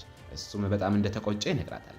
እሷም ምርመራ ማድረጓንና ምናልባትም ነፍሰ ጡርም ልትሆን እንደምትችልም ትነግረዋለች። ውጤቱ ምንም ይሁን ምንም ለሱ እንደማታካፍለው ነግራው ልትወጣ ስትል አትሂጂ፣ ነፍሰ ጡር ብትሆኝም ባትሆኝም አትሂጂ፣ አንቺ ብቻ ነሽ ያለሽኝ ይላታል። በዚያው ቅጽበት ነርሷም የላብራቶሪ ውጤት ይዛ ትመጣለች። ኦዝጊም ጋኒን መውቀሷን ስትቀጥልም እሱ ግን በቃም ወረቀቱን ክፈቹና ውጤቱን ንገሪኝ ይላታል። ውጤቱም ነፍሰ ጡር መሆኗን ያሳያል። ሁለቱም በጣም ይደሰታሉ። በዚህ መሃልም አይሲንና ሸፊቅ ወደ ክሪማን ቤት በመኪና እየሄዱ ነው። ሸፊቅ ለይሶ ደውሎም እሱና አይሲን እየመጡ መሆኑን ይነግራታል። አይሲን ወደ ክሪማን ቤት በመሄዷ ብትከፋም ስለ ሙኑር ስትል ግን ተገዳለች። ኮዝጊ ነፍሰ ጡር መሆኗን የሚያረጋግጥ መልእክት ሲደርሳት አይሲን ደስ ብሏት ፈገግ ትላለች። ሸፊቅም ምንድን ነው ሲላትም የአይሲን እርግዝና ትነግረዋለች። እሱም ይደሰታል። ይሶም ወደ ሰፊዳ ሄዳ የእናቷን መድኃኒቶችና ኮሎኝ እንድታዘጋጅም ትነግራታለች። ሰፊዳ ምንድን ነው የሆነው ስትላትም ይሶ አሁን ምንም የለም፣ ግን ከጥቂት ጊዜ በኋላ የሚሆን ነገር ይኖራል ትላታለች። ክሪማ መጣ ምንድን ነው ስትል ይሶ ምንም አይደለም፣ ሸፊቅም ከአይሲን ጋር ኪናንም ከሙኑር ጋር እየመጡ ነው ትላለች። ክሪማንም ለቀል ጊዜ የለኝም ትላለች። ይሶም እውነቴን ነው እመኚኝ ትላታለች። ክሪማንም በድንጋጤ ትቀራለች። ሸፊቅና አይሲን ቤት ይደርሳሉ። ይሶም ትቀበላቸዋለች። ሐኒፋ ለአይሲን ደውላ ስትጠይቃትም አይሲን ወደ ክሪማን ቤት እየገባች መሆኑንና ህይወት በጣም አስገራሚ መሆኗንም ትነግራታለች። ሸፊቅና አይሶም ወደ ክሪማ ይገባሉ። ክሪማም ምንድን ነው አይሲ ፊቴ ለመቆም ድፍረት አጣች ትላለች። ሸፊቅም አይደለም ውጪ በስልክ እያወራች ነው ይላታል። ክሪማም በጣም ተጨንቃለች። ጭንቀቷንም በሸፊቅና በይሶ ላይ ትወጣለች። አይሲን ገብታ ትቀመጣለች። ለክሪማም እንዴት ነች ትላታለች። ክሪማም በከንቱ አትሞክሪ፣ ዛሬም እኔ ከአንቺ የበለጠ ትልቅ ጉዳይ ስላለኝ ልታናድጅኝ አትችይም ትላታለች። ቢያንስ በልጄ ፊትም ራስሽን አክብሪ፣ አባቷን በገደልሽባት ልጄ ፊት ትላለች። ሸፊቅም ለክሪማንም አሁን የዚህ ጊዜ አይደለም ይላታል። ይሶንም ወደ ውጭ እንድትወጣ ይነግራታል። ይሶ ግን ስለ ስሜቴ አትጨነቅ፣ ቀድሞውንም ቢሆን ስሜቴ ተጎድቷል ትላለች። ክሪማንም አንቺም ጊዜሽ አይደለም፣ አሁን የማንንም ጉዳይ አልሰማም ትላለች። ይሶማ አንቺ መቼ ነው ከራስሽ ውጭ ለሌላ ሰው ቅድሚያ የሰጠሽው ትላታለች። ጊዜው መሽቶም ሁሉም ኬናንንና ሙኑርን እየጠበቁ ነው። አይሲንም በእነሱ ጉዳይ በጣም ተጨንቃለች። በዚህ መሃልም ኬናን ለሸፊቅ ደውሎ ደጃፍ ላይ መሆናቸውን ይነግሯል። ሙኑርም አይሲን ቤት ውስጥ መሆኗን ስታውቅ ለኬናን አሁን በምን ፊቴ ነው የማያት ትለዋለች። እሱም ስለተዋደድን ነው የምታፍሪው፣ ይሄ እኮ ፍቅር ነው ይላታል። እሷም ስለ ፍቅር አላፈርኩም፣ ነገር ግን በእኔ ምክንያት ለዚህ ሁሉ ችግር ስለዳረግኳት ነው ያፈርኩት ትለዋለች። ኪናንም እኔም በጣም እወድሻለሁ ይላታል። ሁለቱም ይስቃሉ። ሸፊቅም በሩን ከፍቶ ውስጥ ለሚፈጠረው ነገርም ራሳቸውን አዘጋጁ ይላቸዋል። ሙኑርም ወደ አይሲን እንድትሄድ ይነግራታል። ኪናን ግን እኔ ወደ እናቴ ወጥቼን ጉዳዩን እጨርሳለሁ ይላል። ሙኑርም ወደ አይሲን ገብታ በእሷ ምክንያት ለደረሰባት ችግርም ይቅርታም ትጠይቃለች። አይሲንም ተቀመጭና የሆነውን ሁሉ በዝግታ ንገሪኝ ትላታለች። ሙኑር በጣም አፍራለች። ሸፊቅም አትፈሪ፣ እንድንረዳችሁ የሆነውን ሁሉ ንገሪን ይላታል። በዚህ መሃልም ኬናን ወደ እናቱ ይወጣል። እናቱ ልክ ስታየው ወደ እሱም እየሮጠች በጣም ፈርቼ ነበር ትላለች። እሱ ግን እማዬ ተረጋጊ፣ ለዚህ ሁሉ ፍርሃት የሚሆን ምንም ምክንያት የለም ይላታል። ሙኑርን እንደሚወዳትም ይነግራታል። ክሪማን በድንጋጤ እንዴት ሊሆን ይችላል ስትለው እሱም እንደ ማንኛውም ሰው መውደድና መዋደድ ስላለ ነው ይላታል። አንድ ነገር ጠጥተ መሆን አለበት ወይም ሙኑርም አሳዝናለች እንጂ በፍጹም ልትወዳት አትችልም ትላለች። እታች ሙኑርም ስለ ሰርቪ በጣም ተጨንቃለች። አይሲንም አይኗን እየጠቀሰች ስለ ኬናንስ ትላታለች። ሙኑርም ለኔ ብለሽ እንዲህ አታድርጊ ትላታለች። አይሲን ስለ ኬናን አስቀድሞ የነበራት አመለካከት የተለየ ቢሆንም አሁን ግን ኬናንና ሙኑርም የተለያዩ መሆናቸውን እንደተረዳችም ትነግራታለች። ሙኑርም ፍቅር ልዩነት አያውቅም ትላለች። ሸፊቅም በሙኑር ሀሳብ በመስማማት ኬናንና እሷ ባላቸው ግንኙነት እንደሚደሰትና ቢያንስ ለአንድ ጊዜ ፍቅር ማሸነፍ አለበት ይላል። አይሲን ስለ ሙኑር ብትሰጋም ሙኑር ግን አትጨነቂ፣ እኔና ኬናን አስቸጋሪ ጊዜ አብረን አልፈናል ትላለች። ሙኑርም ኬናንን ለማየት ወደ ላይ ትወጣለች። ሸፊቅም አይሲን ጋር ተቀምጠው ሁለቱም ቁስል ስላላቸው ግንኙነታቸው በጣም አስቸጋሪ ነው ትላለች። ሸፊቅም ማን ያውቃል፣ ምናልባትም እርስ በርሳቸው ይፈወስ ይሆናል፣ እኔና አንቺ እኮ ለብቻችን ስለሆነ ነው ቁስላችን ያልዳነው ይላታል። ሙኑርም ወደ ኬናን ስትወጣ እናቱ እሷ ለአንተ ትመጥናለች ብለህ ታስባለህ? ትምህርቷም ሆነ ደረጃ ከአንተ ጋር አይመጣጠንም፣ አብራችሁ ስትሆኑ ስለምን ልታወሩ ነው እያለች ስለ ሙኑር መጥፎ ስታወራ ትሰማለች። ኬናን ግን ስለ ሙኑርም ይከላከላል። ሙኑርም በሩን አንኳኩታ ትገባና ለክሪማን ከአክብሮት ጋር ከአንቺ በታች መሆን አልፈለግም፣ ግን ሳታውቂኝ ለሁለተኛ ጊዜ ፈረድሽብኝ ትላታለች። ክሪማን ደግሞ በሩ ላይ ተሰልያለች ስትላት ኬናን እማዬ ተረጋጊ ይላታል። ሙኑርም ለክሪማን ቅድም ለኬናን ስለ ቤተሰቧ ስትል ጥላህ ትሄዳለች ብለሽው ነበረ፣ አሁን ግን የምነግርሽም ኬናንም ቤተሰቤ ነው፣ ስለ እሱ ስል ማንንም እተዋለሁ ትላለች። ክሪማንም ይሄን ከመናገርሽ በፊት ሌላ ባል ያለሽ መሆኑን አስታውሺ፣ ይሄ በጣም ነውር ነው ትላታለች። ሙኑር በጣም ትከፋለች። ኬናን ለእናቱም ካሰብኩሽ በላይ በጣም መጥፎ ሆነሽ ተገኘሽ ብሏት ሙኑርን ይዞ ከክፍሉ ይወጣል። ኬናን ሙኑርን ይቅርታ ይጠይቃል። እሷ ግን ያንተ ጥፋት አይደለም ትለዋለች። እጁን ይዛም አብረን እስከሆነን ድረስ ሁሉንም ነገር እናልፋለን አይደል ትላለች። ይሶ አይታቸው በእነሱ በጣም ደስ ይላታል። ኬናንም ይሶ ሙኑርን ወደ ሳሎን እንድትወስዳትና እሱ ለእናቱም አንድ የመጨረሻ ነገር ነግሯት እንደሚመጣ ይነግራታል። ሙኑርን እንዳይጣላ ብትለምነውም ቃል ገባልሻለሁ አልጣላም ይላታል። ሙኑርም ከይሶ ጋር ወደ ታች ትወርዳለች። ክሪማን በካሜራ ብታያቸውም ኬናን አብሯቸው የለም። ኬናን ወደ ክፍሏ ተመልሶም በካሜራ ስትሰልላቸው ያገኛታል። እዚህ ነኝ እማዬ ይላታል። እሷም ሳታንኳኩም እንዳትገቡ 100 ጊዜ ያልነገርኳችሁም ወይ ትላለች። ኬናንም ከእሷ ጋር እየተጣላ እነዚህን ሁሉ ዓመታት ስትጸልይ ነበረ፣ አንቺ መታከም አለብሽ ይላታል። እህቱን ይዞ ከዚያ እንደሚወጣ ነግሯት ትቷት ይሄዳል። እሷም በጣም ትበሳጫለች። ሳሎን ውስጥ ያሉትም የጩኸቱን ድምፅ ይሰማሉ። ሸፊቅም ምን እንደተፈጠረ ለማየት ሊወጣ ሲል ይሶ አያስፈልግም፣ እናቴ ወንድሜን በፍጹም አታስቀይሙም ትላለች። ሙኑርም ወደዚህ መምጣት እንዳልነበረባቸው ትናገራለች። ኬናን ተቆጥቶም ይወርዳል። ሙኑርን በይ እንሂድ ይላታል። ሸፊቅ እንዲረጋጋ ቢነግረውም ኬናን እናቱ የምታደርገውን የካሜራ ስለላ ያሳያቸዋል። አይሲንም ይህች ሴት ታማሚ ናት ብዬ አልነገርኳችሁም ትላለች። ኬናን ሙኑርን ይዞ ይወጣል። ሸፊቅም አሁን የት ትሄዳላችሁ ሲላቸው አይሲን ወደ እኔ ቤት ኑ ትላለች። ኪርማን በደረጃ ላይ ወርዳም ኬናን እንዳይሄድ ብትለምነውም እሱ ሳይሰማ ይሄዳል። እሷም ዝልፍልፍ ብላ በደረጃ ላይ ትቀመጣለች። የሰው አንቺን የመሰለች እናት በመኖሯ አፍራለሁ ትላለች። ኬናን ቪላ ቤት ውስጥ ሰርዳር መሬት ላይ ወድቆ ያገኙታል። ሙኑር ወደ እሱ ትሮጣለች። ወደ ውስጥም ያስገቡታል። ሰርዳር ከነቃ በኋላም የሆነውን ሁሉ ይነግራቸዋል። ሙኑር ስለ ሰርቪር ትጨነቃለች። ኬናንም ያረጋጋታል። ሰርዳር እንደ ባዕድ ሰው ሊጠብቃቸው ባለመቻሉም ይቅርታ ይጠይቃታል። ሰፊዳ ገብታ ሸፊቅን የሚፈልገው ሰው ውጭ እንዳለ ትነግረዋለች። ሸፊቅም ሊያይ ሲወጣ ሀኒፋን ያገኛታል። እሷም በጣም ፈርታለች። አንድ ጠቃሚ ነገር ልትነግረው እንደምትፈልግም ትገልጻለች። ሙኑር ጋር ያሉት ሁሉ ምን ማድረግ እንዳለባቸው እያሰቡ ነው። አይሲን ሸፊቅን ለመፈለግ ትወጣለች። ክሪማን ጋር ያለ መስሏት ወደ ክፍሏ ስትወጣ ክሪማን ከኢሶ ጋርም ስትጣላ ትሰማለች። ክሪማንም እውነቱን ማወቅ ከፈለግሽ ተቀመጭና ልንገርሽ ትላታለች። አባቷን በጣም ተወደው እንደነበረ ግን እሱ ያን ያህል ፍቅር እንዳልነበረው ትገልጻለች። ከሱ ለመራቅ ወስና እንደነበረ ግን እሱ እንዳልተስማማ አይሲን ላይ እንዳደረገው ሁሉም እሷንም እንደደፈራትም ትገልጻለች። ስለነሱ ስትል ግን ሁሉንም ነገር ለመቻልና የአባታቸውን ስም ላለማጥፋት እንደወሰነችም ትናገራለች። አይሲን ያን ሁሉ ነገር ሲደርስባት የሰራሁትን ሁሉ ልታጠፋ ስትል ስለእናንተ ስል አልፈቀድኩላትም በማለትም እያለቀሰች ትናገራለች። በመጨረሻ ሚሶ ስላዘነችላትም ታለቅሳለች፣ ታቅፋታለችም። አይሲንም በንግግሯም ተነክታም እሷም ታለቅሳለች። ከዚያም እንባዋን ጠራርጋም ትወርዳለች። አይሲን ስትወርድም ሀኒፋን ታያታለች። በጣም ተጨንቃ ምን ተፈጠረ ቤቱን ደግሞ አጠቁት እንዴት ትላታለች። ሀኒፋ ግን አይደለም ነገሩ እንደዚህ አይደለም ትላለች። ሸፊቅ ለአይሲን ነይ ወደ ውስጥ ገብተን እናውራ ይላታል። ወደ ውስጥም ይገባሉ። ሀኒፋም የዳር መንገዷን ዘግቶ ለኬናን በእጁ እንዲደርሰው ይህን ደብዳቤ እንደሰጣት ትናገራለች። ደብዳቤውን ለኬናን ትሰጠዋለች። እሱም ያነባል። ደብዳቤው ላይ ሜዳር ወንድ ለወንድ እንገናኝ እንደሚለውና ካሸነፈው ሰርቪንን እንደሚወስድ ለብቻው ካልመጣ ግን ሰርቪንን በፍጹም እንደማያገኘው ተጽፎበታል። ሸፊቅ ለኬናን ና ወደ ውጭ እንነጋገር ይሏል። አይሲንም አብራቸው ትወጣለች። ሸፊቅም አንድ እቅድ እንዳለው ግን ትንሽ አደገኛ መሆኑን ይነግራቸዋል። ሙኑርም ወጥታ ምን እየታቀደ እንደሆነ ማወቅ መብቷ እንደሆነ ትናገራለች። ሙኑርና ኬናን ግቢ ውስጥ አብረው ንጹህ አየር እየተነፈሱም ሁልጊዜም አብረው ለመሆንና ሁሉንም ነገር ለመፍታትም ቃል ይገባሉ። በማግስቱ ሚዳር ጫካ ውስጥ ኬናን እስኪመጣ ይጠብቋል። ከቃሲም ጋር በስልክ እያወራ ወጥመድ እንዳዘጋጀለትና ቦታውን እንደላከለትም ይነግራል። መኪናውን ሲከፍትም ሰርቪን ታስሮ ተኝቶ ነበርም። ዳርም ቀስቅሶም አትፍራም፣ አንተን ምንም አላረግም፣ ነገር ግን በእህት ላይ እናደርገዋለን ይሏል። ሙኑርም እየመጣች እንደሆነና እንደሚገላትም ይነግረዋል። ሰርቪ ግን ኬናንም ከእሷ ጋር ነው እሱም ይጠብቃታል ይሏል። ኬናን መሳሪያውን ይይዛል። ሸፊቅም ለራስ ተጠንቀቅ ብሎም አቅፎ ይሰናበተዋል። ኬናንም ይሄዳል። ቃሲም እየተከታተለው ለዳር ደውሎ መምጣቱን ይነግረዋል። ዳርም ትንሽ ቆይና ለሀኒፋ መልእክት ላክላት ይሏል።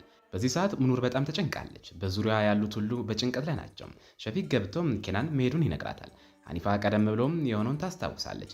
ለሸፊቅም ከዳር ጋር ተባብራ እንደነበርና ምክር ትሰጠው እንደነበረ እሱ ግን ይህን አጋጣሚ ተጠቅሞ ሙኑርን አሳልፋ እንድትሰጠው እያስፈራራት እንደሆነ ትነግረዋለች።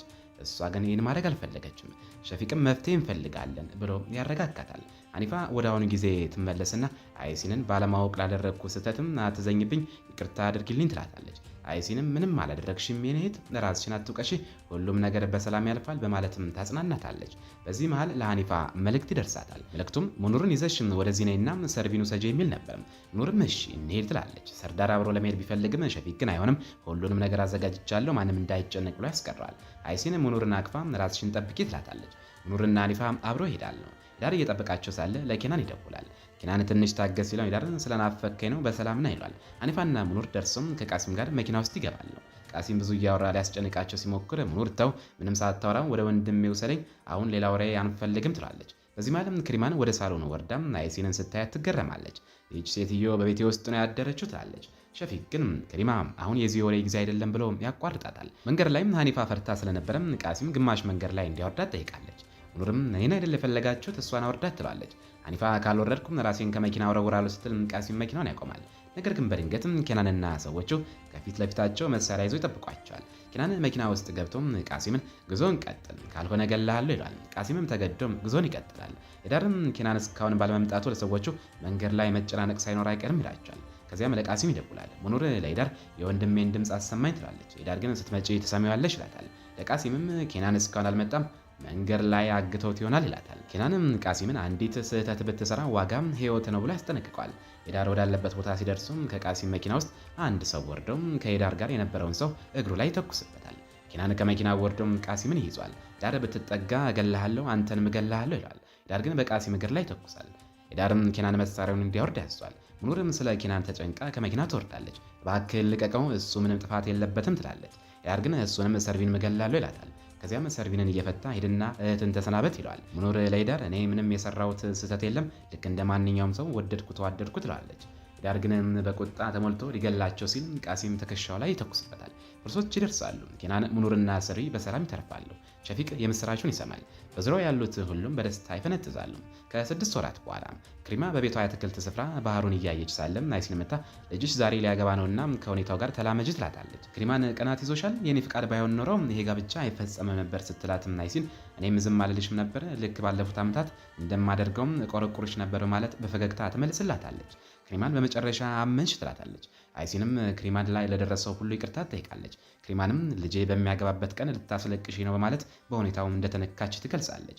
በኩሽና ውስጥም ሀኒፋና ሰፊዳ ስለ ደሞዝ ጭማሪ እያወሩ ሳለም ናይሲን ሰምታቸው ሀኒፋ ሆይ አይዞሽ ደሞዝ ጨምርልሻለሁ ትላታለች። በድንገት የበር መንኳኳት ይሰማል። ነፍሰ ጡር የሆነችው ሞዝጊ ከባለቤቷ ጋኒ ጋር ትመጣለች። ሙኑርም የሰርግ ልብሷን ለብሳ ስትዘጋጅም ይሶ ትረዳታለች። ሙኑርም ሁልጊዜ ሴት እህት እንዲኖረኝ እመኝ ነበርም፣ አምላክ አንቺን ሰጠኝ በማለትም ታመሰግናታለች። ኬናን በደስታና በጭፈራም ከሰርዳርና ከሰርፊ ጋር ይመጣል። ሸፊቅም ይሶና አይሲን በደስታ ይቀበሉታል። ኬናን ወደ ሙኑር ክፍል ወጥቶ ውበቷን ያደንቃል። በሕይወቴ ካየኋቸው ፈገግታዎች ሁሉም የአንቺ ይበልጣል በማለት የፍቅር ቃላትን ይደረድርላታል። ሙኑርም አብረን መሆናችን ብቻ ይበቃኛል ትላለች። መጀመሪያ የተገናኙበትን ጊዜ አስታውሳለሁ። ያኔ በትወና ልምምድ ወቅትም በጥፊ እንድትመታው ሲጠይቃት የነበረውንና በፈገግቷ ፍቅር የወደቀበትን ቅጽበት ያስባለሁ። ሙሽሮቹን ወደ ታች ወርደው በጭብጨባ ይቀበሏቸዋል። የጋብቻ ስነስርዓቱ ይጀምራል። አጋቢው ሙኑርን ፍቃደኛ ነች ብሎ ሲጠይቃት ያለፉትን መከራዎችና ደስታዎች አሰላስላ አዎ ፍቃደኛ ነኝ ትላለች። ኬናንም በተመሳሳይ ሁኔታ የነበራቸውን የፍቅር ጉዞ አስበው አዎ ፍቃደኛ ነኝ ይላል። በመጨረሻም ባልና ሚስት መሆናቸው ታውጆ ሁሉም በደስታ ይመርቋቸዋል። የዝና ገበያ የመጨረሻው ክፍል ይህን ይመስላል።